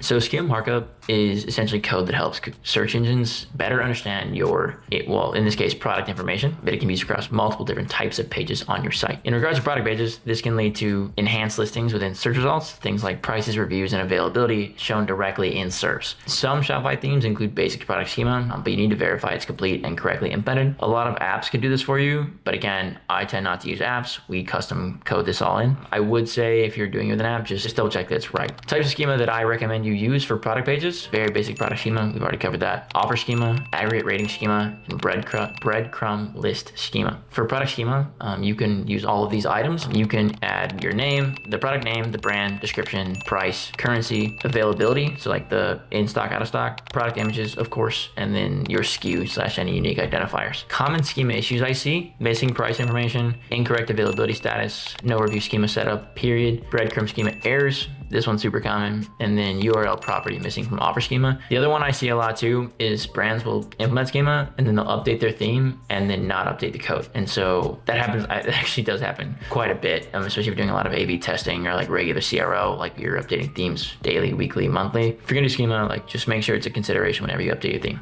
You can just verify if it's working or not working with Google's rich results testing tool. Just enter your product page URL and then check for, it'll show you if it's working or not working. It'll show what it detects. If you are trying to set up a schema and it does not detect it, that means it's not working. Okay, so you need to make some changes. Proper schema potentially can help you rank higher, but more to the point, if you're like in the top 3 or top 5 results and you have schema set up correctly, it's just going to enhance your listing, leading to better click-through rates and of course more revenue in theory. And ideally, more revenue means more ratings, which means compounding revenue over time. That's that. Last thing, some do's and don'ts to kind of wrap up everything we talked about. It's a long video, so just want to condense it all quickly. Do's: unique content for every single product page, proper heading hierarchy, so H1s, 2s, and 3s, bullet points, things like that. Customer reviews: you should have as many customer reviews as you possibly can on your product page, assuming they're positive. And then obviously monitor your performance in Google Search Console or a tool like SEMrush, Ahrefs, whatever you use. Don't copy the manufacturer descriptions. Make your own unique ones. Don't stuff keywords like unnaturally. Don't use the same descriptions or meta descriptions or meta titles or anything like that across products. Everything should be unique. Do not optimize, or don't forget to optimize your variant pages, and don't ignore mobile optimization, especially images. Collection pages are the most important pages on your Shopify store by far. Way more so than product pages. When it comes to SEO, these are the pages that are going to be most responsible for your organic search revenue. A few reasons for this. Number one, consumer psychology indicates that customers want to shop from multiple products, aka a collection, rather than be funneled into a single product. Google reflects this by oftentimes serving far more collection and category pages on the top page of Google as opposed to product pages. You can creatively manipulate these pages to rank for more keywords, which I'll show you how to do this later on, and you can build backlinks directly to collection pages, whereas Google tends to ignore backlinks to product pages. Let's get how to do it. First step in optimizing your collection pages and ranking higher in Google, making a very few small changes to your liquid.theme files in Shopify. You don't really need to know how to code. It's a few lines of code depending on your theme, and it's a quick Google search away from finding the right snippet to add. It varies by Shopify theme, so it's hard to give you do this or delete this. The best way to tackle this is quite literally just opening up Google and searching for how to split your collection description into your Shopify theme. Follow directions. There's tons of Shopify forums, communities out there that are going to have the answer for you. End product we're looking to do. We're not doing any major redesigns. We're looking for something like this. 1 to 200 words, just below the H1, short collection description, kind of an intro to the whole category. Then you'll have the product grid, and you'll have the pagination if present. So let's say you have like 3 pages in your collection. That'll happen. And then below that, you'll have 400 to 500 words, which are a longer collection description with more details, unique selling points, things like that. I'll get into all that stuff later. Before we get into how, you're probably even thinking, why on earth do I need to redesign my collection page? It's fine as is. Well, not really as it pertains to SEO. Just having an H1 with your target keywords is not enough. That is pretty much saying you have a blank HTML page with 1 keyword on your H1 and then a bunch of images. Google can't read that. Google needs way more context to trust you in order to rank it. That's where the extra 500 to 700 words are going to come into play. So essentially you're eliminating any thin content issues and giving yourself an actual chance to rank. If you think about this, no. Major brands like Amazon, Target, and Walmart don't have 500 to 700 words on every single one of their category pages. Why should you? Well, you're not them. They have thousands more backlinks than your Shopify brand, and as insignificant as a few hundred words may seem, they will actually help you overcome that backlink deficit so you actually can outrank them in search. Similarly, most Shopify stores at Audit don't do this, so you'll be ahead of 90% of your competitors just by making this one simple change and actually adding these optimizations in that I'm going to show you. Once it's redesigned, now we're going to actually do this. You should already have a target keyword for each collection. Place that keyword in every single one of the following locations below. H1, it'll be the name of the collection. URL slug, so collection/target keyword. Meta title, place it as close to the front as possible. Meta description, again, as close to the front as possible. It will be bolded in search results. Meta descriptions are not a direct ranking factor. However, they can help your click-through rate in search, as well as your image alt text. And then obviously we're going to get onto the collection description itself. I haven't put that one in here, but obviously your keyword will be in the collection description. These are the basics. Basics won't cut it when you're competing with millions of other results, especially competitors who make way more money than you right now. Let's take a deeper look at the intro collection description, which is above the product grid, and also the detailed collection description, which is below the product grid. The goal of both of these when you're writing is to blend both search focused and conversion focused copy, right? You need to rank, but you also need customers to convert once they get to that page. Intro collection, 100 to 200 words. There's no right way to write this section. Here are a few of my general principles. Use your target keyword in the first sentence. This immediately reinforces what the contents of the page to Google. You should put it right after the H1 and the meta title. There's no right way to write this section, but here are a few of my general principles. Use your target keyword in the first sentence. This immediately reinforces what the contents of the page are about to Google after the H1 and the meta title, of course. Add a few similar or semantically related keywords. Use your brand name once towards the middle end of this intro description, and then highlight the biggest benefits / unique selling points of the collection, right? Just mention them, don't go into detail yet. On to the detailed collection description, which is going to be 400 to 500 words below your product grid. I tend to follow this general content structure. H2, which is a very close secondary keyword, and H3, which is benefit / USP1 with a short description under that H3, and then the second H3 is another benefit / USP with another short description. And again, the third H3 is the third benefit / third USP along with a short description. You should easily be able to write 400 to 500 words for this for your brand. Keep these things in mind. You should target keyword 3 to 5 times, maybe more, maybe less. Just keep it natural and use variants of it. Let's say your target keyword is collagen supplements for men. You could also use variants like men's collagen supplements. Add more similar / semantically related keywords. Mention your brand name again, this time differentiating it from your competitors with your brand's USP. Maybe you're all organic, maybe it's vegan, free shipping, you have 10,000 5-star reviews. Maybe you have sustainable sourcing or packaging or whatever it may be, right? Like that's the time to differentiate yourself from your competitors without directly calling them out. For each short description, so everything under each H3, provide more information that 1, adds more context for Google, and 2, strengthens a customer's desire to purchase from you. You should know the 3 biggest benefits / USPs of your category, so speak to those because that's where the conviction from customers is going to come and they're actually going to buy from you. And the best way to do this is honestly to use actual language from your customer reviews. It's already resonated with someone who made a purchase, so use that exact language and odds are more people are going to convert off of that. At this point, you're now ahead of 80% of your competition. You still need to be in the top 1%, so you've still got a little bit more to go. So let's move on to a few advanced collection optimization techniques to get you that one spot on Google and printing organic revenue. Most brands haven't gotten to this point. If you take care of these next few steps, you will rank number 1 in no time, guaranteed. I'm gonna run through 5 techniques for optimizing your collection pages, and I'll just go through them one by one. First one, sort by customer reviews. Most brands rarely think about how their products are displayed on the collection page, opting for default sorting. Sometimes they do bestsellers. However, users on the other hand always use the sort by functionality. Think about any time you bought anything online, like Amazon or on a store. You always either sort it by price or reviews or something. We've seen a lot of success with our brands by setting the collection page to automatically sort by customer reviews highest to lowest. Obviously puts the highest rated products at the top, which users and Google seem to prefer. And though you have to do your own testing, right? Like this does tend to work across most of our brands, doesn't work across all of them. It has worked for several. And you could play around with lowest cost or best sellers depending on your brand, right? Just test it, run it for a few days, few weeks, whatever, and then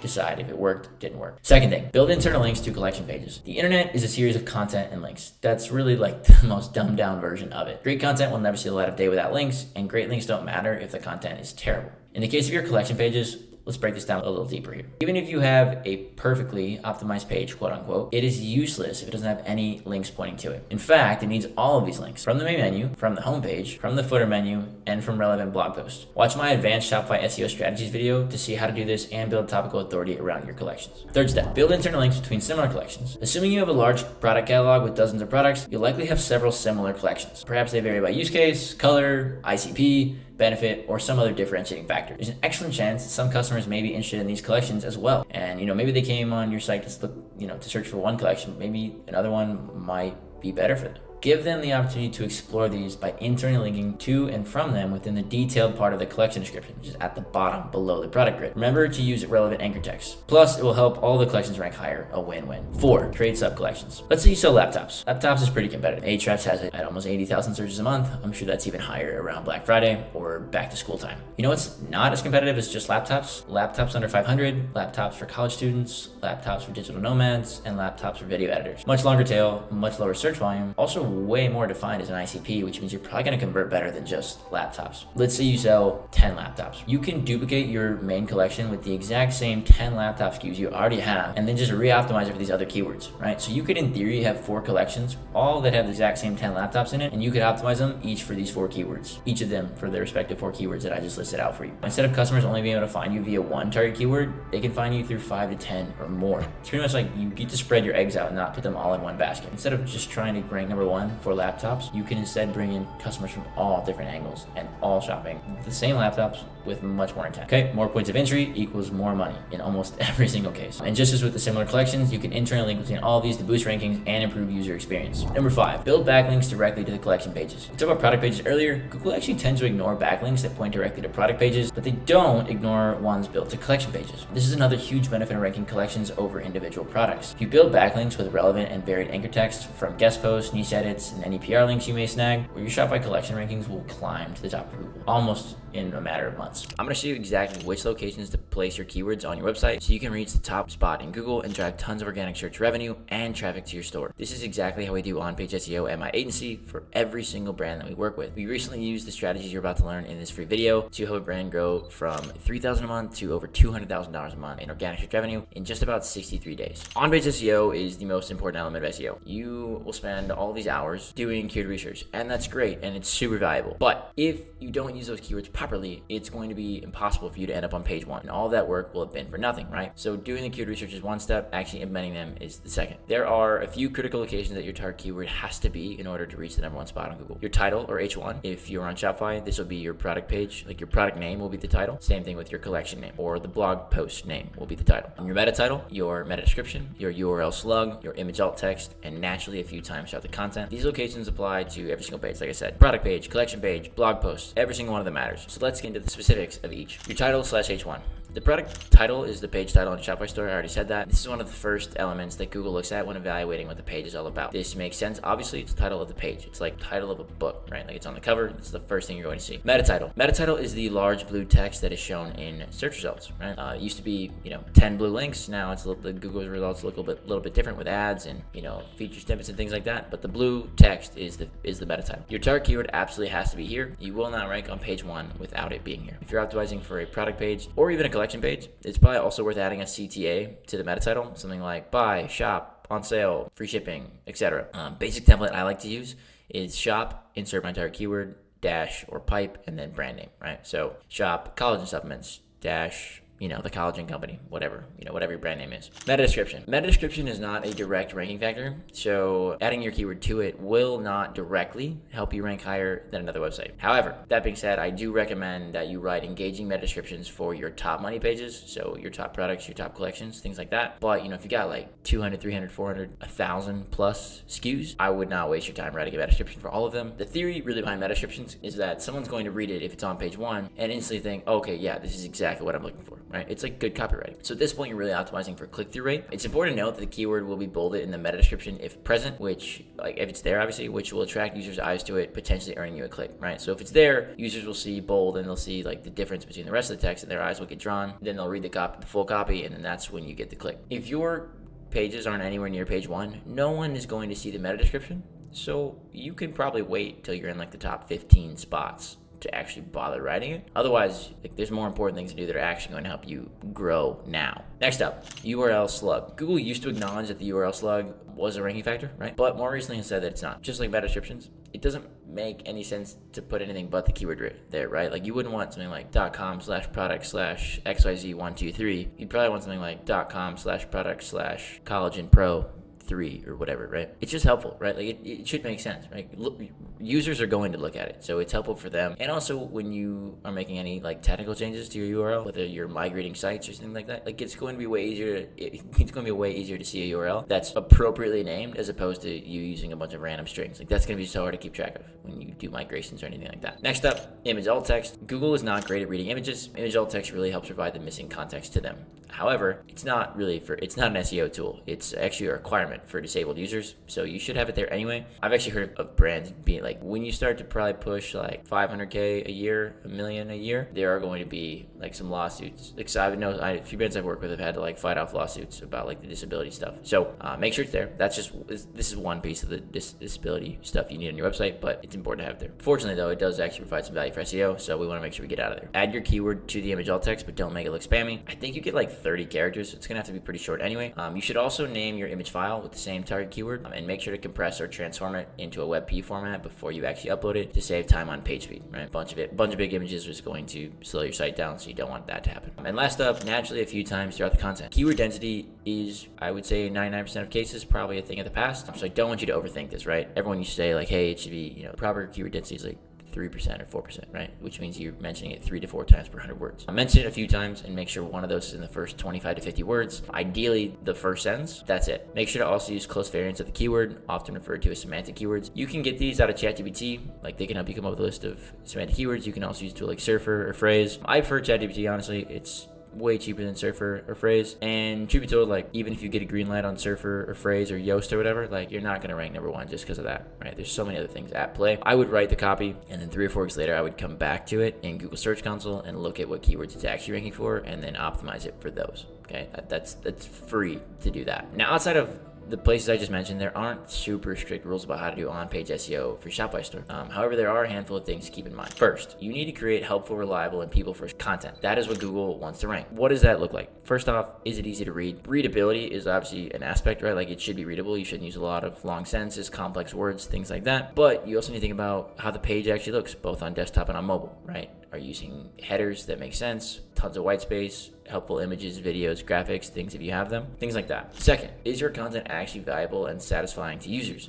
Do you fully showcase your depth of knowledge, trustworthiness, expertise? And once the user has read all of it, will that actually help them achieve whatever goal they set out to do when they started their search? This is where you should evaluate your content against your competitors to see if you've missed anything, right? The oldest way of doing SEO and really of doing business, it's just like seeing what your competitors do and doing it better, right? So I definitely would advise you to spend a lot of time in competitor analysis when you're actually writing content. Now, I know this is going to seem really redundant, like especially if you've got 20, 30, 40, 50 collection pages, you're just gonna be adding you're adding keywords to the same spots all the time. I get it, it's boring, it's redundant, it feels redundant, but I'm telling you, if you do it for every single page on your Shopify store, you're going to end up on page 1 in no time, and that's because your competitors are going to get bored and give up halfway through or even earlier. From an SEO standpoint, meta titles and meta descriptions are one of the easiest and if not one of the most effective ways to boost your Shopify store's rankings and overall SEO performance in a matter of days, if not weeks. The meta title, which is called the page title in Shopify if you scroll to the bottom of your page you're editing, also called the title tag commonly. It's actually the blue text title of the page that is displayed by the search engine when you or another user searches or browses a SERP, or a search results page. It's also the text that appears next to the logo on the browser tab once you've actually clicked on the website, whether it's yours, a competitor's, or somewhere you're shopping. So as you can imagine, pretty important. Anything with title, obviously pretty important. Having a good meta title is one of the easiest ways to boost your rankings immediately, assuming your target keyword is in there. We're gonna get into how that works, best practices, all that good stuff. I also want to talk about meta descriptions. Meta descriptions are what falls directly under, like the smaller text that's like more sentence-like that falls under the meta title itself within the search result page. Meta descriptions will not directly improve your Shopify store's ranking as they are not a ranking factor. I'll touch on this later, but having a good meta description can have a very positive impact on your store's click-through rate indirectly, which will be a huge win for you. Today, I'm gonna be going over some meta title and meta description best practices, what to avoid, and I'm going to go through some live examples on Google to give you guys an idea of what works and what can be improved. For those of you new to this channel, my name is Kai Cromwell. I'm the founder of Newsies. We're a Shopify SEO agency that works with 7, 8, 9-figure brands. We've helped them 3, 5, even in some cases 12x their organic search traffic, and more importantly, their organic search revenue with SEO. Without further ado, let's dive in. Let's get into page title best practices first. First, you want to make sure that your title is fairly concise. Shopify gives you 70 characters of space for a meta title. Ironically enough, Google is only going to display on average about 45 to 50, maybe 55 of those characters. However, even though Google may only show 45 to 50, 55 of them, it actually is still going to process and read all 70. So you actually can write up to 70 in Shopify. Just be aware that when you go look at your page on the search result, all 70 characters probably will not be there. But because it processes it anyway, you can get some more keyword variants in there along or better call to action, whatever. Just be careful not to stuff it. The characters that don't get shown will still be likely considered in the actual ranking process. So worth using all the space. You want to include your primary keyword in the beginning of the meta title. This is called front loading. It should quite literally be the very first word. If you're on like a product page, collection page, you could maybe add the word shop, buy, or sale before it. But in any case, like it should be your very first part of the meta title because Google reads left to right, just as you do and I do and everything. I generally defer to like the best combination for a meta title is the target keyword plus a call to action. Keep it easy to read, keep it organic, friendly, relevant to your brand style, like keep it similar. And again, make sure the target keyword keyword is front loaded. Okay, that is like the biggest thing I want you to take away from meta title. There will be a direct correlation between you ranking higher if you have a meta title at the front, or if you have a target keyword at the front of your meta title versus a target keyword at the end of your meta title, or even the middle. I've tested this, other SEOs have tested this hundreds of times. I'm telling you, front load it, save yourself trouble. Next up, you want to make sure you're using modifier words and titles correctly to match the search intent and intrigue potential buyers to get a click-through. You want a high click-through rate. That is going to help you rank higher. So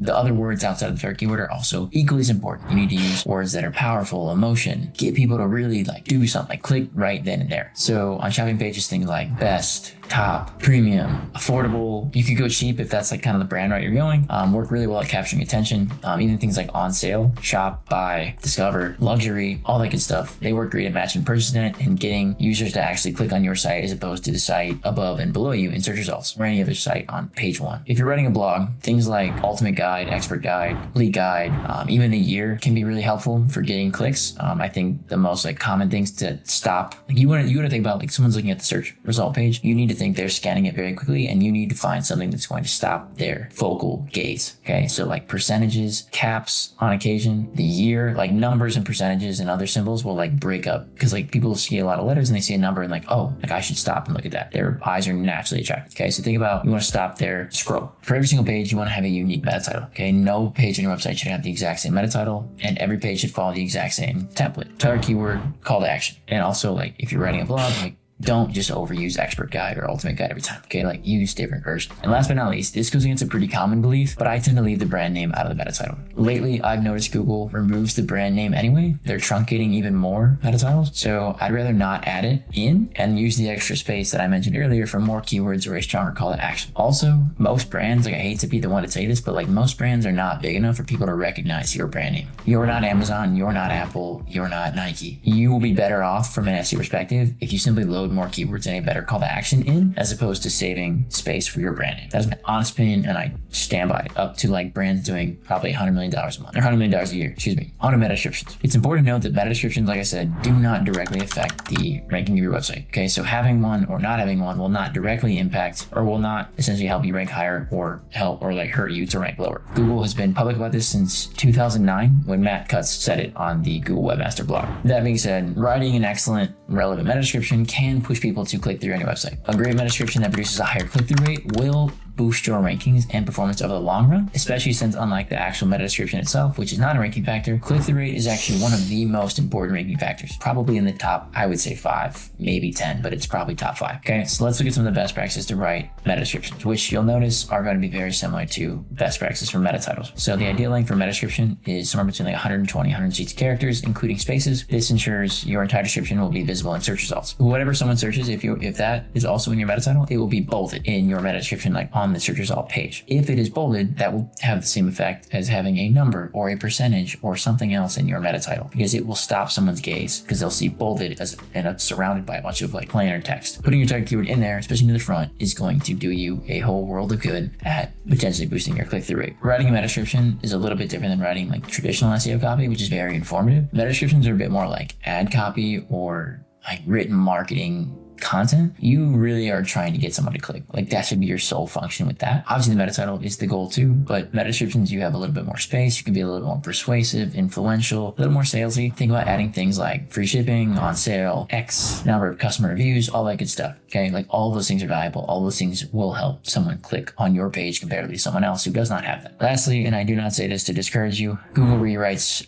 I think it's like 65 to 70% of all the meta descriptions on the internet. Anyway, don't feel bad if they do it. They're doing it to like 3 out of 4 websites. That being said, I shouldn't say only, but I would focus on writing great meta descriptions for your money pages. So your products, your collections, and your homepage. I would not probably go and spend a lot of time on your blog meta descriptions, especially if you already have hundreds of them and you've not done it. I think that's pretty low ROI activity. I would go through all of your pages that rank on page 1 or like middle of page 2 and upwards, and I would actually spend time to write good ones, and you'll probably notice a pretty solid effect within a few weeks. But if you've got a page ranking like position 50, no one's going to see that meta description anyway, so no point in rewriting, or no point like spending time on writing it. And then all across the board, like blog content meta descriptions, I'd say, like I said, pretty low priority. So what to avoid here? Just a few things on meta descriptions that you should avoid. Don't keyword stuff. The character limit, if you're on Shopify, I'm pretty sure it cuts you off at like 320 characters, which it's obviously much longer than the 120 to 150, 160 character limit that meta descriptions should kind of be within. I wouldn't write anywhere near 300 characters. I would probably try and stick around the 120 to 150 mark. If you write a lot after that, Google's not going to process it the same way it processes the meta title. So like, it's going to be a waste of your time. In addition to that, if you write like deceptive or misleading content, like if you say we have free shipping, but you don't actually have free shipping, or you say something's on sale and it's not on sale, not a great look for you. People are going to click on your site and immediately bounce, which is going to indirectly hurt your rankings. I'd say like the biggest thing we see with meta descriptions when we onboard new brands at our agency, brands don't have like a call to action of any kind. Okay. They usually just let Shopify auto-populate the meta descriptions. So they may not even have a meta description to begin with, but even if they have written one, they definitely don't have a call to action, or some of them are just way too long. So shorten them up, add a meta description, be influential, get someone to click on your website. All right. So we're gonna look at a few keywords here. First one we're gonna look at is leather bags. Now, I'm just gonna give commentary on the actual meta titles and meta descriptions. I will say some are good, I will say some are bad. I also want you to consider that meta titles and meta descriptions are not the only things that play in this ranking, or in the rankings, okay? For example, this Buffalo Jackson one, genuine leather bags, it's okay. I think that there could be more here. I really like this second one, handmade leather bags made in the USA. This inspires me to click on it, okay? Comparatively to genuine leather bags, right? However, Buffalo Jackson, like the first one, ranks higher. Maybe they got more links, like backlinks. Maybe they have more topical authority, higher click-through rate. Like there's so many things at play, okay? So I just want to, let's forget the rankings for a second and let's just talk about the meta titles and meta descriptions, okay?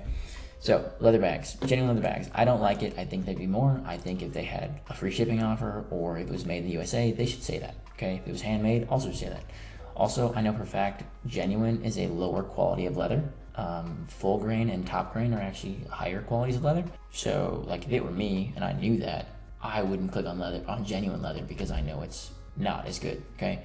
But handmade, I'm pretty inspired by that, okay? Shop leather bags and leather goods, jackets online.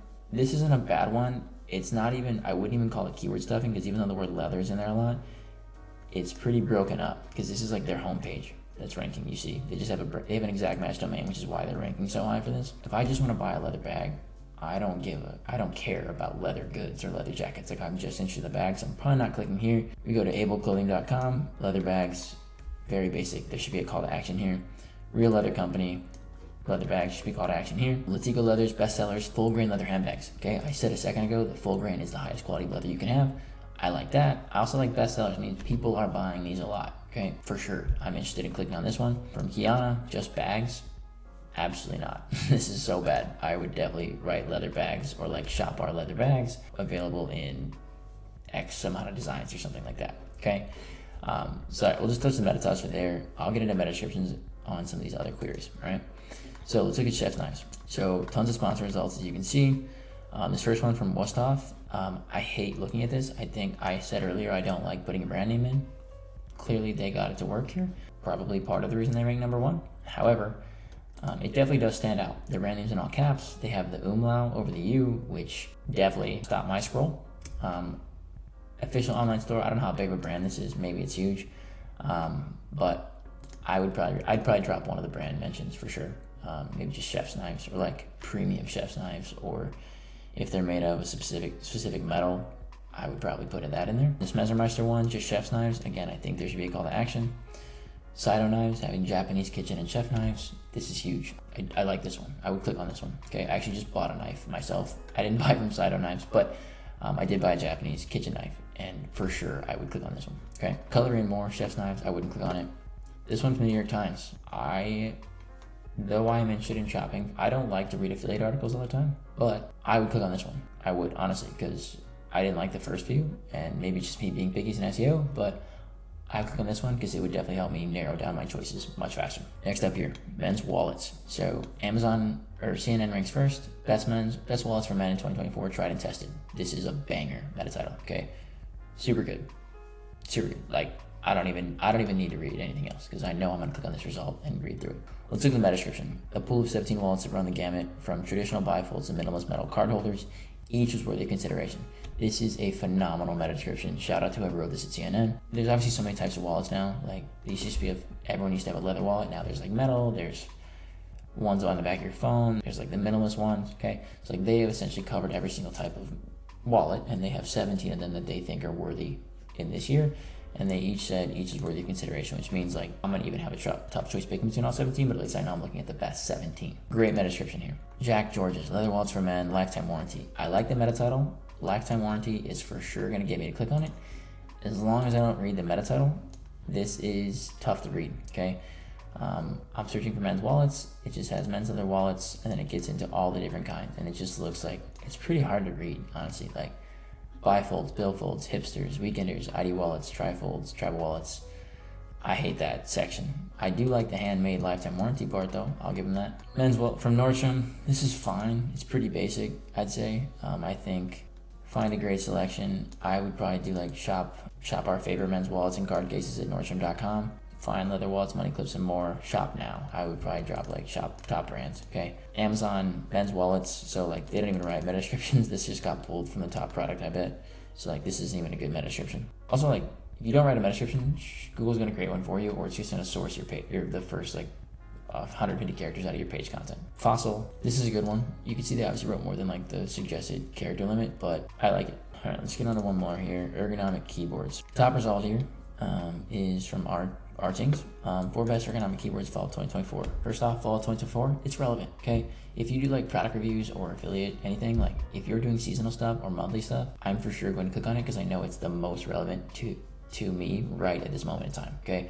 I was looking at new like travel credit cards last week, and it literally said October of 2024, and it was like October 1st I was looking at. It's like, that is really good. I'm for sure clicking on. I did click on that link, and I actually ended up buying, or actually I'm getting a credit card through that link, okay? PC Mag, best ergonomic keywords for 2024. I like it. I don't like it as much as fall because it's just a bit more general. And had the fall one not been there, I would have really liked this one. But fall was there, and so now I'm inclined to click on the more relevant one. This one from Kinesis Ergo, you got Kinesis keyboards, mice, foot pedals, keypads. Not bad. I think they could probably put their target keyword up a little earlier. Amazon, again, this is getting sourced from their products. Not a good example. Parix, ergonomic keyboard and mice. Fine. There's more space here though for characters. I would do something like shop now, or like they literally offer free 30-day returns. They should put that in there, or free delivery. They have that too. They should put that in there. 100% keyboard and vertical mouse and slim and split design. Fine. I think it would be 100% ergonomic keyboard. Again, I'm being nitpicky, but that's the point here. Okay. New York Times, best ergonomic keyboard. This meta description sucks. I would imagine, well, okay, this first sentence sucks. This first sentence is almost like so stupidly simple that it sucks. But then you read the next sentence and you're like, oh, great. And now I know which one is the best one because they've already told me. So now I'm going to click on it to see why it's the best one. Hats off to the copywriter here. Pretty good work. Since Google announced free listings on Google Shopping in 2020, the SERPs have become an absolute battleground. Even more so in late 2024 and early 2025 as Reddit results, AI overviews, and quite frankly, too many sponsored listings have pushed traditional organic search results further and further down the page. The average cost per action across all of e-commerce on Google search is $45.27 as per mid to late 2024 data. For many brands, this is not even remotely sustainable. So I want to show you how to drop that cost per action to $0 by leveraging free listings on Google Shopping. It's similar to marketplaces like Amazon, Etsy, things like that, allowing users to browse products from different brands directly in the SERPs without actually having to click on to any website. That includes yours. And as Google continues to flood the SERPs with more ad spots to increase their top line revenue, these free listings are going to become one, even more important if you want to fight rising acquisition costs, and two,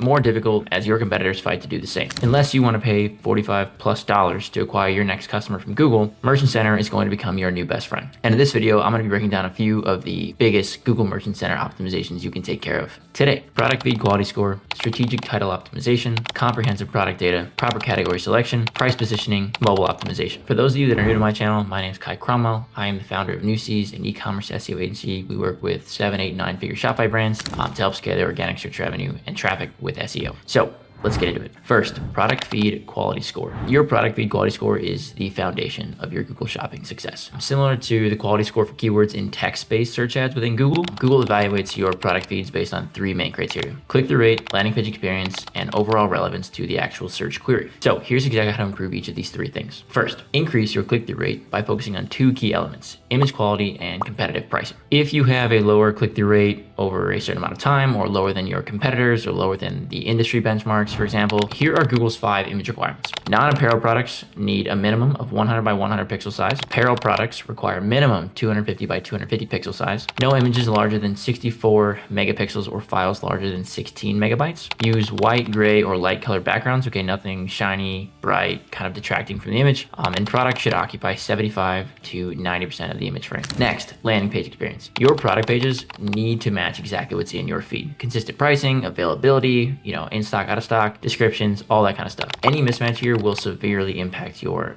quality score. Lastly, add detailed and accurate product information. Okay, I cannot stress how important it is that above all, everything on your feed needs to be accurate. Every single attribute within your feed should help Google understand exactly what you're selling and who you're selling it for. The same principles kind of that you would apply to a product page within your Shopify store or whatever e-commerce platform you're operating on. Be intentional with your keywords and place them strategically throughout the description. And just generally think about that kind of layout. Next up, title optimization. Product titles, second only to probably accuracy, are probably the most crucial element of your Google Shopping success. They will directly impact whether or not your products appear for relevant searches, and they will significantly influence your click-through rates. Google allows up to 150 characters in total for product titles, but only the first 70 or so characters are actually visible within search results. This means that Google is actually going to process the remaining 80 of those 150 characters, but only 70 will be shown. So don't just stop at 70. You can write a little more. It's fine. You have the room. Just know that only the first 70 are going to actually be shown. So how do you structure it? First, just like you would do a product page, front load your main keyword. This means quite literally putting your target keyword for that product at the start of the product name. If you're selling leather office chairs, do not start with your brand name. Start with quite literally leather office chair and then add your brand and other details after. After that, other critical elements you could include within those remaining 80 or so characters in order of importance. Product type, key attributes, so like size, color, material, things like that. Brand name and the model number if it's applicable. Model number, we're going to cover a little bit later, so I probably wouldn't stress about that too much. Model number really only kind of going to come down to probably like electronics and hard goods, hardware style stuff. Third, avoid any mistakes that can actually hurt your performance. Do not use excessive capitalization. Promise you that it's not going to help you. Avoid keyword stuffing. Also not going to help you. Keep special characters to a minimum, so no like ampersands, hashtags, things like that, and then never duplicate words unnecessarily. Next up, comprehensive product data. Like I said, accuracy is paramount to your success here. The feed needs to be thorough and accurate. Missing or incorrect information, even outdated information, will severely impact your performance, get your account suspended, and more generally, and probably the most important of all these things, going to cost you new customers and obviously revenue. Here are a few of the product data types you need to be looking out for. Product ID. Every single product needs a unique identifier. Okay, this is the equivalent to your product SKU. Google just calls it the ID. This seems very basic, but I'm telling you, just as it's important in your 3PL or your backend logistics, it is crucial for Google Shopping for proper tracking and management. Global trade item number, more commonly referred to as like GTIN. These are the unique identifier for your products across multiple channels, marketplaces, and regions. Okay, so if you're using Merchant Center to sell in the US and Canada, or US and UK, or US and Australia, or whatever, GTIN is going to be very variable for you. Products submitted without any GTIN are more difficult to classify and thus going to appear in fewer searches, leading to, again, less revenue, right? Tying everything back to revenue. Price and availability. So these must be 100% accurate and real time. Google will penalize you heavily for any discrepancies between your feed and your website. And then lastly, product type. Specific and accurately categorized. Don't just use broad categories. Be as specific as possible within Google's classification taxonomy, which brings us to the next piece, classification. Google's product category is a hierarchical classification system that they use to properly classify, categorize products. Predefined by Google, you have to select the right category. Okay, you can't just make anyone. Your product has to fit within one. So here's how to optimize your category selection. Do not go broad. You want to be as specific as you possibly can here. So if you're selling, I used an electronics example earlier, so let's stick with that. Let's say gaming laptops. You don't just want to set your category as like electronics and then computers, right? Because computers is still very broad. That could mean laptops, video editing computers. It could mean tablets, all these kinds of things, right? Be as specific as you possibly can. Electronics, computers, laptops, gaming laptops. Okay, there's an option for that. Second, make sure you're consistent between your product category, your product type, and your website navigational structure. Third, and I stress this, regularly review and update your categories as well as your product data and feed, as Google frequently updates their taxonomy, and also just to make sure you're generally staying within the rules, let's say. Last up, price positioning, or second to last, sorry, price position. So price is fairly important within Google. I mean, it's important across the board, but specifically within Google Shopping performance. It's not as impactful to a direct ranking factor for web search, but it does significantly impact product-based searches. Pricing strategy. Generally speaking, lower than average prices typically generate higher impressions and click-through rates within the Merchant Center or within like the free listing section. If you were priced way above above market, you should know you're probably going to get fewer clicks and a lower click-through rate as a result. So think about testing different pricing options to see like what works for you guys, but maybe you introduce like a lower tier model. I don't know, but you should think about using more competitively priced products as entry points to capture traffic to then work them into your funnel, and then you can upsell them on your higher ticket product later on. Make sure you are transparent about pricing. So that means base pricing, tax information, shipping cost, discounts if they're live or not live or whatever, all need to be present. Make sure you keep your pricing current. If you end a sale, like if you ended a sale yesterday and your Google Merchant Center still reflects sale pricing today, but it's over, you need to fix it as soon as possible. It is going to hurt your visibility, especially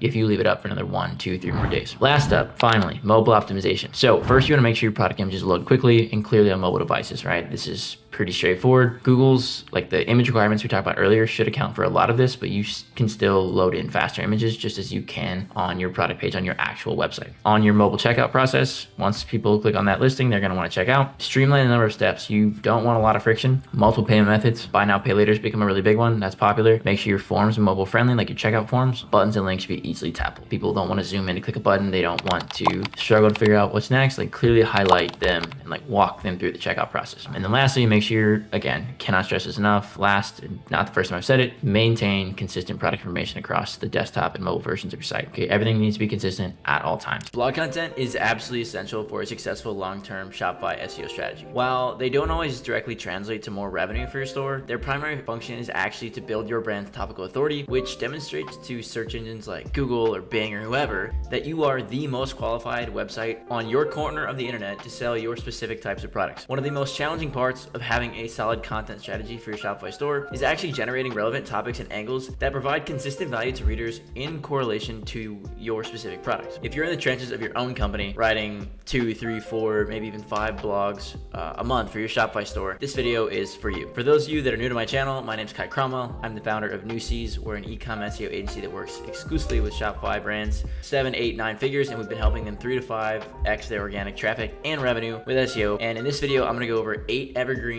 blog ideas and angles that could be consistently reused year over year for your brand and your products so that you never have to encounter a mental block when it comes to identifying what to write for your stores. Let's get to it. First topic, customer success stories. This is probably one of the biggest and best evergreen blog topics that you will have in your arsenal. As long as you have customers and as long as you can incentivize them to send you UGC content, reviews, photos, videos, whatever, you can constantly create a stream of these blogs for your website showcasing your current previous customers' experience, satisfaction, and all of your product's features all at the exact same time. These blogs will go a long way in influencing potential customers and ideally future buyers' decision making as people buy from other people, right? They go with, it's like herd mentality, okay? If 100 people have bought it for them, they want to be the 101st. These kinds of tools, customer success stories, will not show up in SEMrush or Ahrefs. You have got to use your intuition and kind of like gut instincts as a marketer. I guarantee you, however, that these will go a long way in increasing your brand's revenue, especially if you run paid ads and email traffic, even like organic social to these kinds of success story pages. Not to mention, you can also link to the product that's being talked about in the blog itself. Topic number 2, best X for Y. These blogs are highly engaging content pieces that will allow you to showcase probably multiple products from your store depending on obviously what the topic is, and also narrowing down the selection to have the best fit for potential customers. A post like the best sneakers for running long distance or the best lotion for dry skin, that gives you an opportunity to highlight your products in a context that makes them more appealing to your audience. These blogs, again, these single blogs are excellent for capturing long tail keywords and meeting customers that are in the consideration phase of their buying journey. They want to know why they should buy yours or someone else's. Okay, this is a chance to make an argument for your brand. Like most other topics on this list, provide a great opportunity for internal linking to various products and collection pages depending on your product setup, your catalog, all that stuff. And since they're solution oriented, you can also recycle and syndicate these on organic social, maybe even paid social. Topic number 3, tips and tricks. These blogs are extremely handy when it comes to positioning your brand as an authority in your industry. These blogs are definitely more top of funnel. By writing detailed, actionable, valuable guides, you're essentially positioning your brand as an authority figure in your niche, which is going to further increase their likelihood that they actually make a purchase from you. Topic number 4, buyers/gift guides. Buyer's guides, gift guides are perfect for targeting readers with purchase intent. Okay, these are definitely more middle to bottom of funnel blog content ideas, but they give you the chance to showcase your product's unique selling points. And they're ideal for targeting, like I said, high intent, high purchase keywords. If you rank number 1, 2, or 3 for a best gift for Father's Day or whatever, and someone reads your blog and they like what they see, product, price, all that stuff, they're going to purchase something right then. You should create these for every single kind of holiday. If you're a gifting brand, like most of your customers buy these for gifts for other people, you need to have one for every single holiday that you can sell to. Group them by themes like best skincare gifts under $50, best skincare gifts for my girlfriend, best skincare gifts for men, whatever. Topic number 5, us versus them blogs. These are a personal favorite of mine, and again, these probably won't drive like a ton of traffic to your store unless you are like an enormously big store. The goal of these is to position your brand as the premium option. You will not be bashing your competitors. Doing that will blow up in your face. Consumers aren't naive. They're just gonna go buy it from your competitor, and that's gonna be the end of it. They're gonna know you're vouching for yourself. You don't want that to happen. You have to be unbiased towards your competitor, and you just have to showcase why your product is better and why someone should choose you over the competitors. They're a great way to make a case for your brand. Most of the readers will be visitors with, again, purchase intent that are already in your funnel. They've already been following you, or they've already like narrowed down their category. If they're searching you versus someone else, like they're between two choices. Okay, it's coin flip. You want to tilt the odds in your favor. Topic number 6, how-to guides.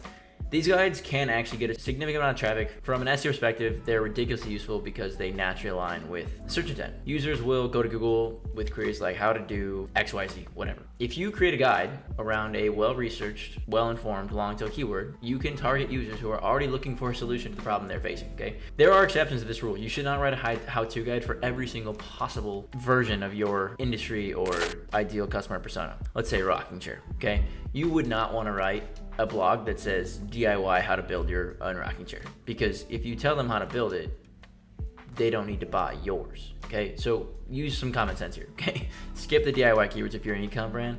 Leave those to like tiny bloggers. Topic number 7, seasonal guides. Great for capitalizing on different occasions: Christmas, Halloween, Valentine's Day, Father's Day, Mother's Day, Easter, 4th of July, Thanksgiving. God, you name it. There's so many. And they're evergreen because as long as the calendar exists, they're coming back around again next year. They can help you target short-term, high-volume keywords that people search and buy quickly, okay? Because everyone waits to buy gifts at the last minute. So if you catch them a few days before Valentine's Day, like February 9th, they're going to buy something they seek. They urgently need to buy something, okay? So if you can catch them on that time, you're going to get a purchase, and your conversion rate is going to be sky-high comparatively to the rest of the year. Topic number 8, last one here, product deep dive. Okay, this is the last one. These blogs are great for showcasing the value of your product. They go beyond the basic product descriptions you have, offering a deeper, detailed analysis of your products, features, benefits, USPs, basically anything that you wouldn't be able to communicate in your product description. These blogs are great for capturing mid to high intent traffic, also giving you the ability to internally link to your product page. That should be obvious, as well as similar products that maybe you could bundle, maybe they're lower price, whatever, and the collection as a whole, assuming you have a collection, alongside other deep dive blogs of other products. You definitely don't want to miss out on writing these. They're great for link building and educating prospective customers on your product selection, especially if you're in a fairly complex or difficult to understand category. Guide to internal link building, all right, specifically for e-commerce websites. When it comes to links and SEO, all people ever talk about is backlinks, and obviously they should. Backlinks are the only way to compete in a lot of niches. Because everyone's so focused on backlinks, a lot of people end up neglecting internal link building, and as a result, they're missing out on a ton of traffic and revenue. So in this video, I'm going to explain to you why you should care about internal link building, and I'll show you the frameworks I've used to increase literally dozens of organic brands' search revenue with this framework. The internet is a series of content and links. A famous quote by yours truly. My newsletter subscribers literally tore me to pieces for simplifying SEO down to just this, but honestly, I believe it. In all seriousness, once you realize this, your proficiency as an SEO will 100x. Probably more. Everyone talks about in backlinks,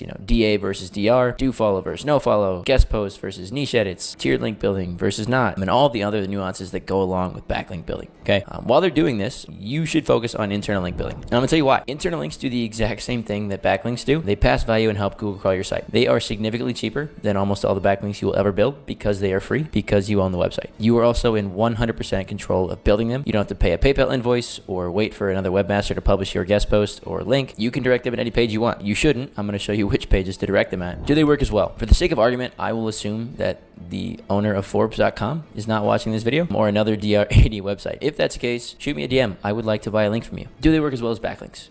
Yes, no question about it. However, as always the case with SEO, it depends. They're not all equal. 99% of the internal links on Forbes are more valuable than any internal link you could build on your own website. That is just the reality of it. That website is far more valuable than yours as a whole. An internal link from your highest traffic page is far more valuable than an internal link from pages that don't get any traffic. Keep that in mind for later. Anchor usage and variation directly impacts the effectiveness of your internal links. Also keep that in mind for later. There are more nuances that we'll get into later on, 12 of them specifically. But let me share 2 extremely short stories about internal linking and how valuable it is. One of my first e-commerce freelance clients had a $750 budget. This left me $0 to build any backlinks, right? I was literally trying to pay rent with this and a few other clients, okay? I had to be overwhelmingly effective at leveraging content and internal links in order to make him some money. Below is a screenshot from Search Console in our first 10 months of working together. I still have access to that. I don't have access to the revenue part for GA4, but I can tell you not a single backlink was built in this entire time. Not one. At least we didn't build it. We got a few organically flowing in, but all of this was a direct result of my content and internal linking strategy, which again, I'm going to get to. It works. This is proof. I got one more example that's more proof, but this was all human written content back. This was a couple years ago. Honestly, simpler times. Pretty fun project and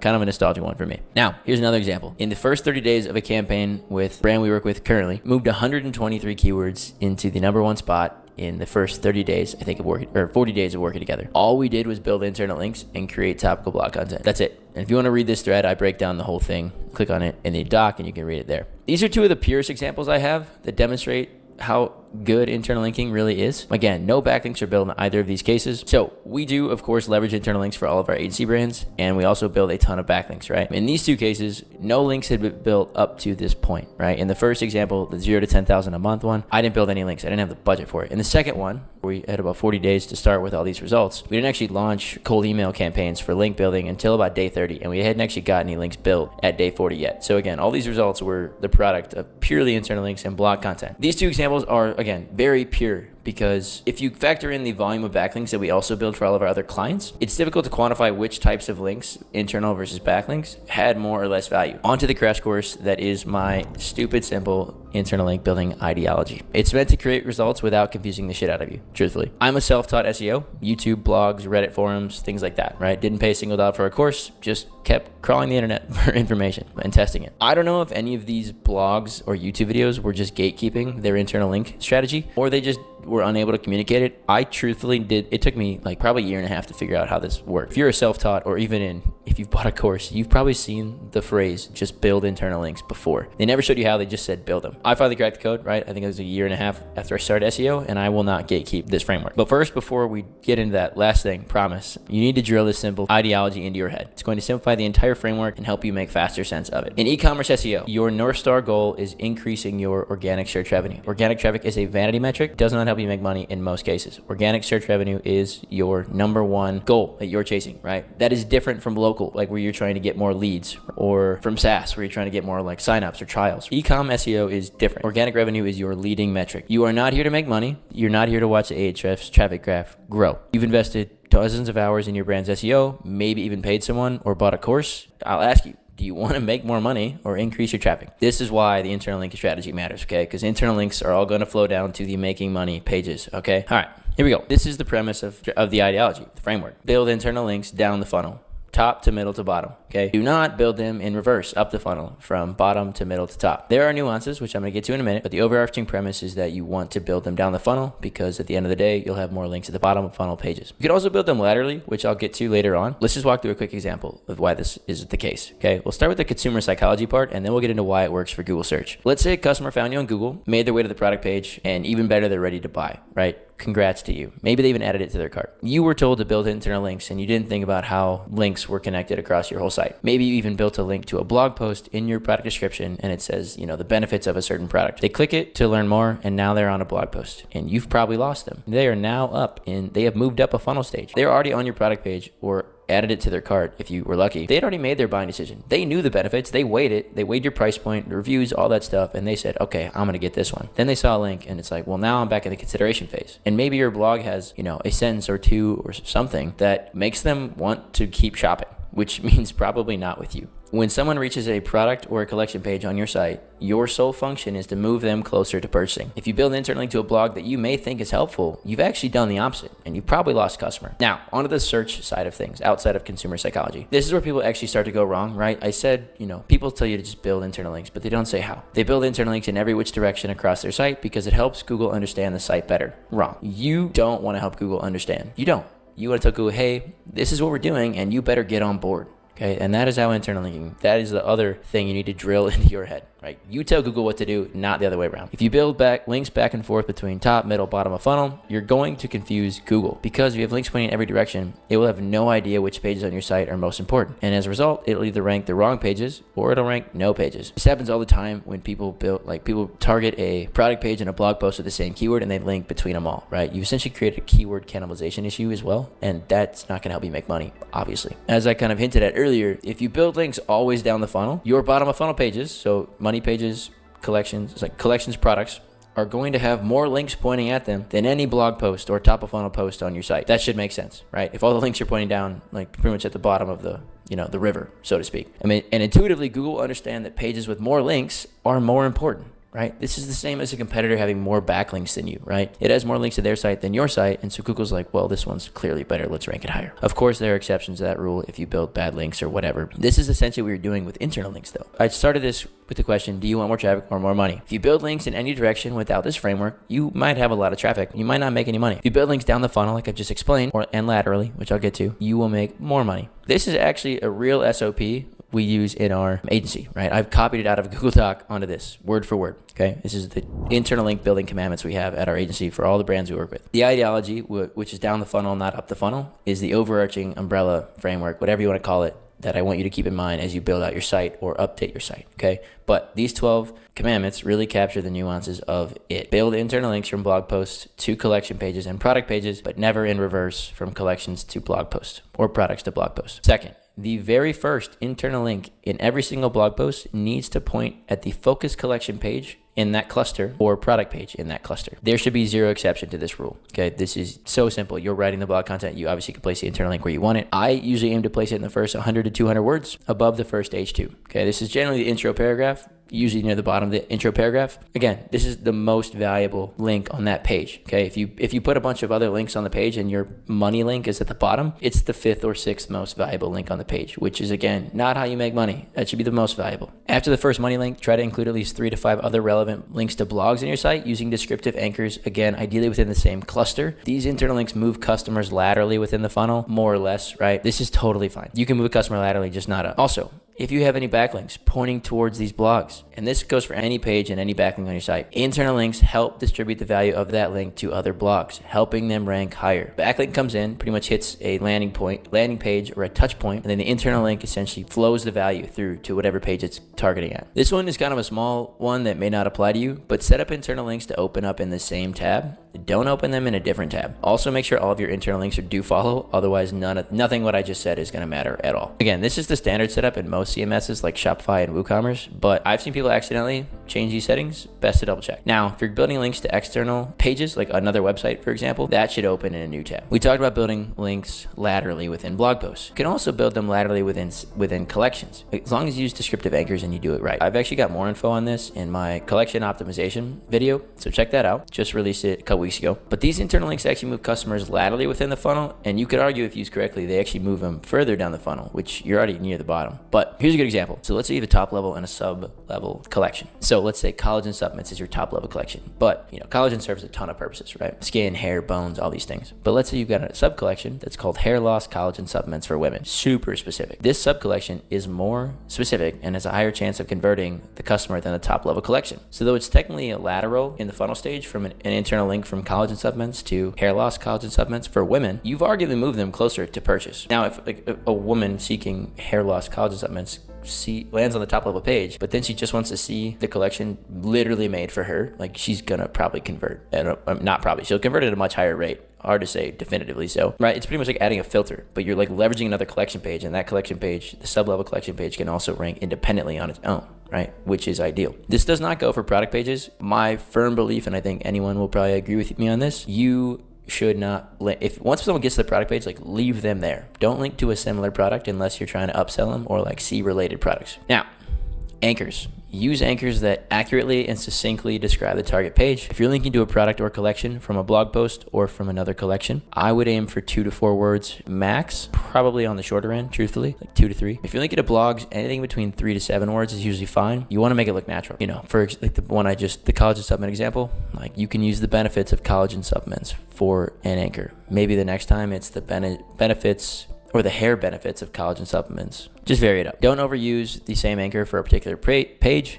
like I said, don't use benefits of collagen supplements 20 times. You can use it more than once, but you'll rank higher and for more keywords if you diversify that anchor text, right? You could be more aggressive with internal links anchors than backlink anchors without getting penalized because it's on your site, essentially. Quick tip, if like you're kind of worried about anchors, just create a list of 5 to 10 anchors that you can use for any particular page and then cycle through them as you build content. We have style guides we create for every single brand we work with, and we do the same thing just for simplicity's sake. Basically, you could do this with ChatGPT. Just say, hey, here's my target keyword. Can you give me 10 keyword variants that are close in nature to it? It'll give you that, and you can copy and paste it into your internal document or whatever you have, okay? Pretty straightforward, makes it easy, and it takes literally a minute to set up or less. Don't use branded anchors when building internal links. It is a waste of words for you and your users. They are on your site. They know. You don't need to reiterate that. You're building backlinks, different story. Branded anchors are really good for entity building. Most of your backlinks will likely point to your homepage and blog post, as they should. You can also build them to your collection pages.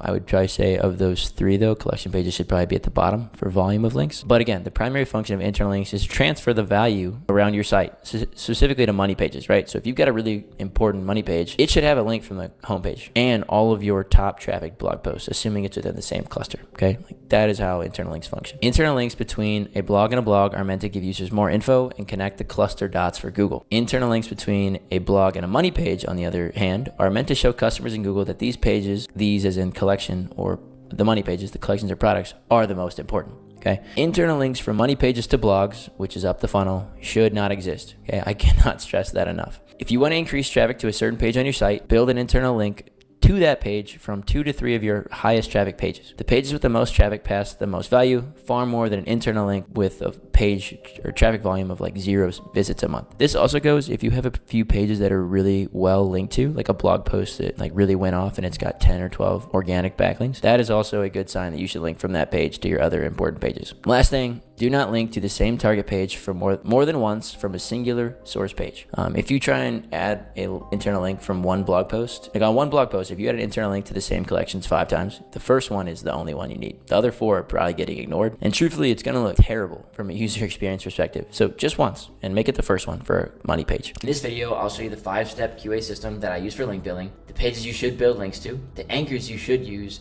and most importantly, answering the age-old question, should you pay for backlinks? Let's get to it. First and foremost, yes, you should pay for backlinks, 0 question about it. Like I said, I've been paying for backlinks for over 4 years and never been penalized.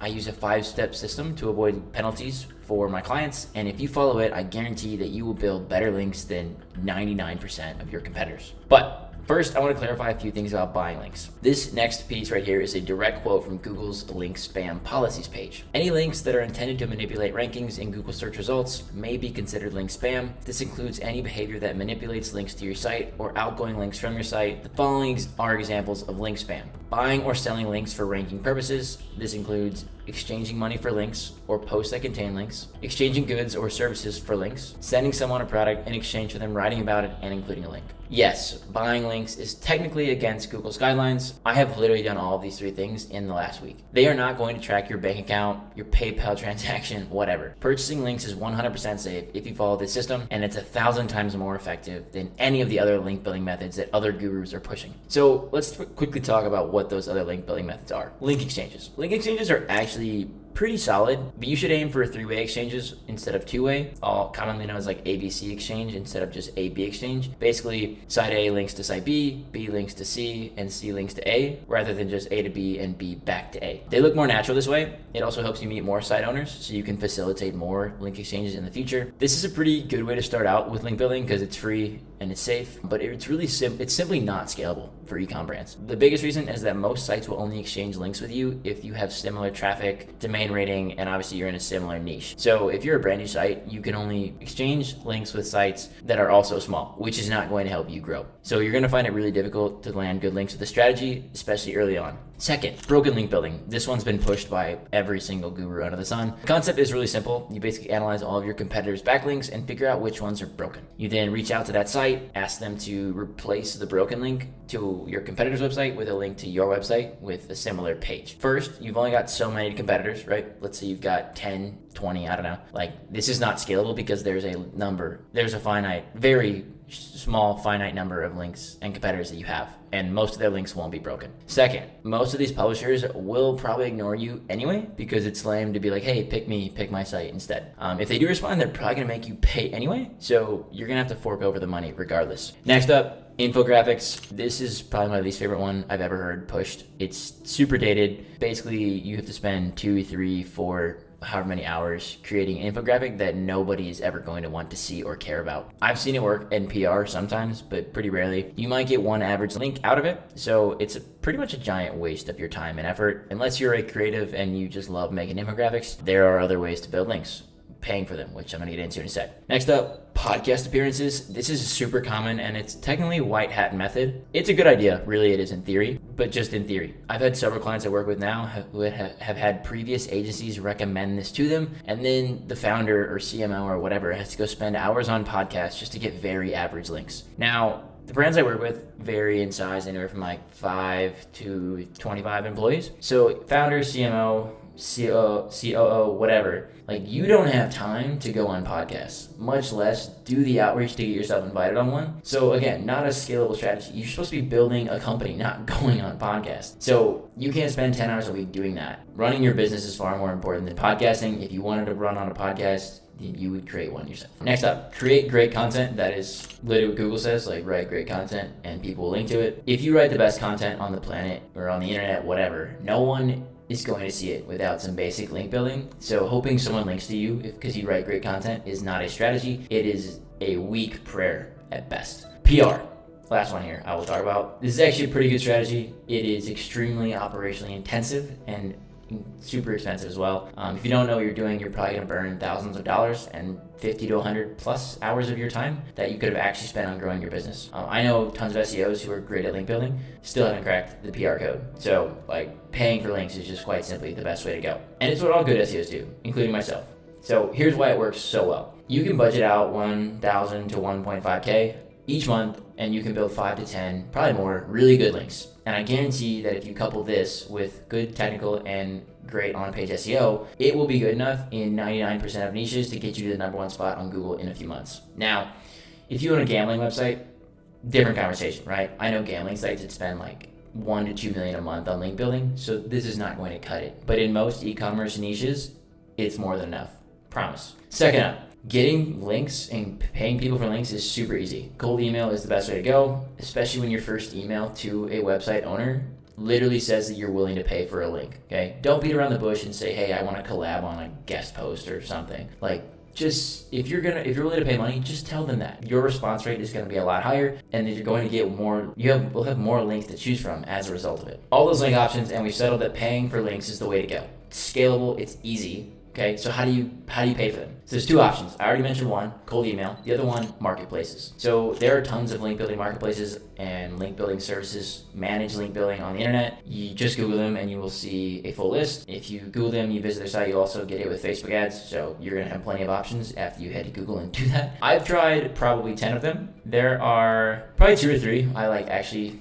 didn't hate. However, I will recommend that if you try them out, ask them for some sample links that they've already built for clients, or even better, ask them if they'll let you vet the domains that they're going to build for you before they actually build them. The way a lot of these marketplaces and link building services operate is they want to build the cheapest links and charge you as much as they can. So they'll charge you a flat fee, let's say $1,000, and then they'll go build like $50 links on some PBN, and then now they've made they build 5 of them, they've made $750 in profit, and you have 5 really terrible links. That's how they make money. It's unfortunately how you lose money. Asking to see the links beforehand really limits your exposure to bad links. The other option is cold email. This is what we do at our agency. We create prospecting lists based off of our clients' search competitors and other sites that are in the client's niche or at least niche adjacent, okay? I mentioned earlier that broken link building is not a good strategy because you only have so many competitors. We're really stretching out the niche so we can find other sites that are similar in nature to them. As I already mentioned, our first email script literally says we'll pay, which increases our reply rate, and then we negotiate from there once they respond. Negotiation is pretty straightforward on link building. If you say you're going to pay, most websites will have a fee they already have in mind for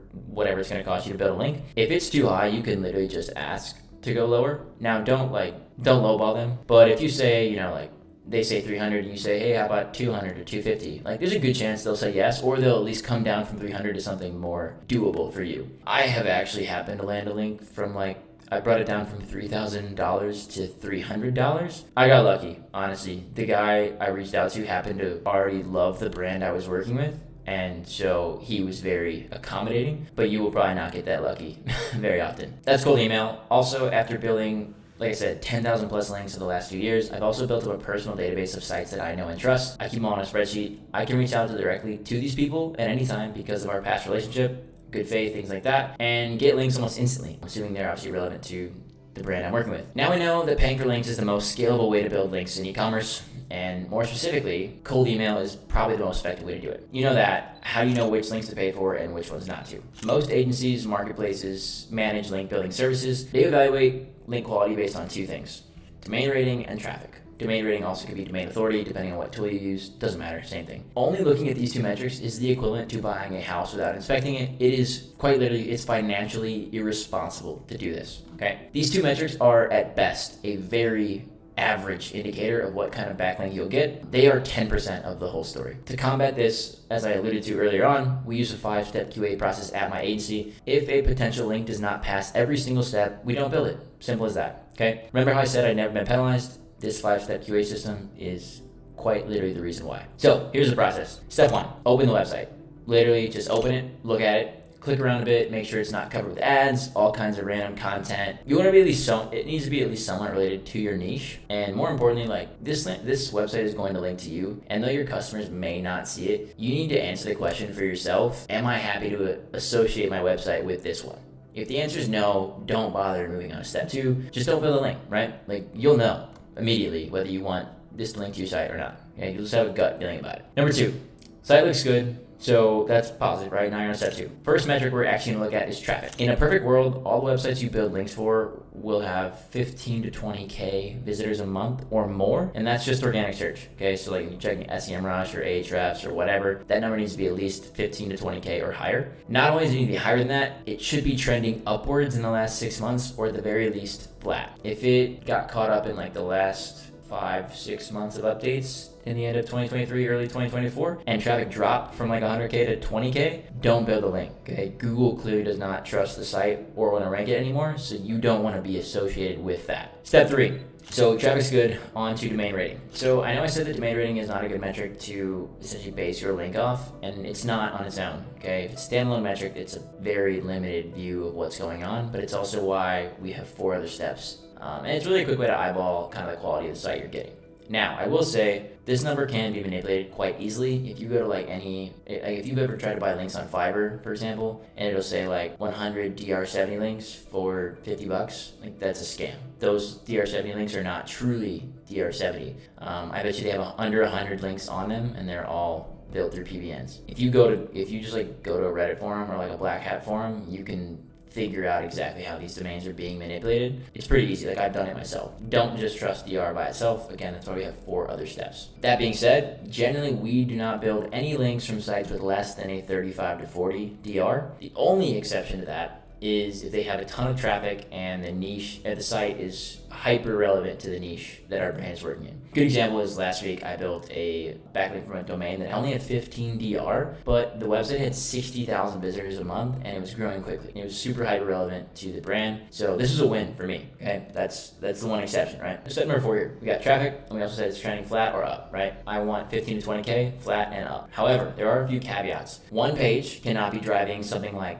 80 to 90% of the traffic. If that page goes away, so does the entire site, more or less. I want 10 to 15 pages or more driving 80 to 90% of the traffic. Ideally, it's even more spread out than that. Second caveat to that, the site needs to rank for somewhat relevant keywords to your niche, or at the very least, not spammy keywords. You're going to see a ton of sites as you start building links that rank number 1 for something like celebrity scandal, sex tape, other weird things like that, gambling related items. They'll rank number 1 for that, and that's going to be the bulk of the traffic. So you should take a look at that quickly, and if it's anything like that, avoid the site. Okay, these sites are bad and you should not build links from them. Okay. Number 5, final step here, look into the domain's backlink profile. You don't need to analyze every single backlink that actually points to that domain, but quickly click through 5 or 6 of them and make sure they're legit sites as well. You also want to weed out any link farms. Quickest way to do that, is to compare the number of backlinks they have to the number of sites they actually link out to. In a perfect world, they have more backlinks than they do outgoing links,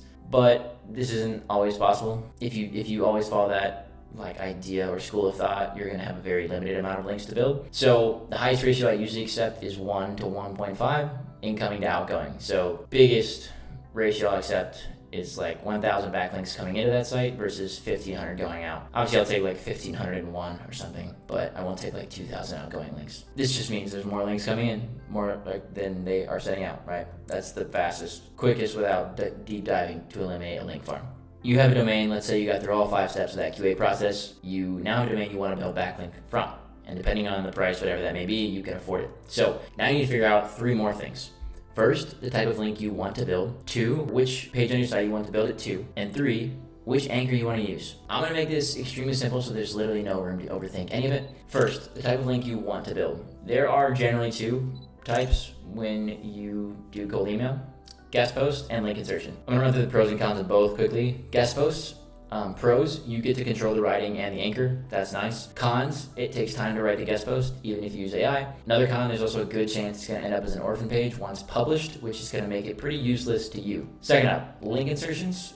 Pros, content is already written, meaning you just have to find a page that's relevant to you to build a link. So it's much faster than a guest post. Also, most pages that already exist on a site have links pointing to them, aka not an orphan page, so it's going to be indexed. And it also provides traffic already, which is another bonus. Generally speaking, I find publishers are also, the pricing for link insertions are also about 20 to 25% cheaper than they are for guest posts, so you're gonna save money too. The cons of link insertions, the site may be pickier about adjusting content, and you're also limited to the content that currently exists on their site.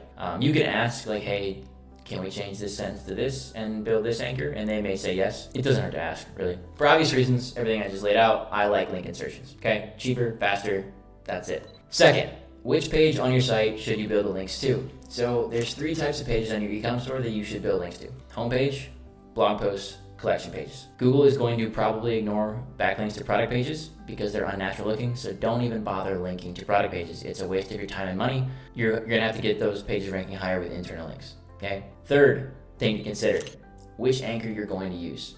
This is what I recommend. Branded anchors are the safest type, and I would recommend the safest type of anchor to use, period. Okay. I'd recommend you build them to the homepage and collection page. You can also build them to blogs too, but if you're gonna land a good anchor, a good link with a branded anchor, I would put it at the homepage or collection. That's what I would do. Next option is natural or contextual anchors. You should link the blog post with these. Third type, exact match. Less than 5% of your anchors should be exact match. We rarely build these anchors anymore. 5% is even probably pretty high. I'd really aim on them. I'd really aim as close to 0 as you can. I mean, one every once in a while is fine, but it's really not that safe. At our agency, we've been doubling down on branded anchors lately and having a ton of success. So that's my full e-commerce link building playbook and long-winded way of answering the question, should you pay for backlinks? Absolutely, yes you should. You just have to be smart about it. I've helped dozens of Shopify brands 3x, 6x, and even 32x their initial investment with SEO. I recently dropped a free video detailing the 10 best strategies that I'm using right now in 2024 to do it, so I highly recommend you go watch that. Peace.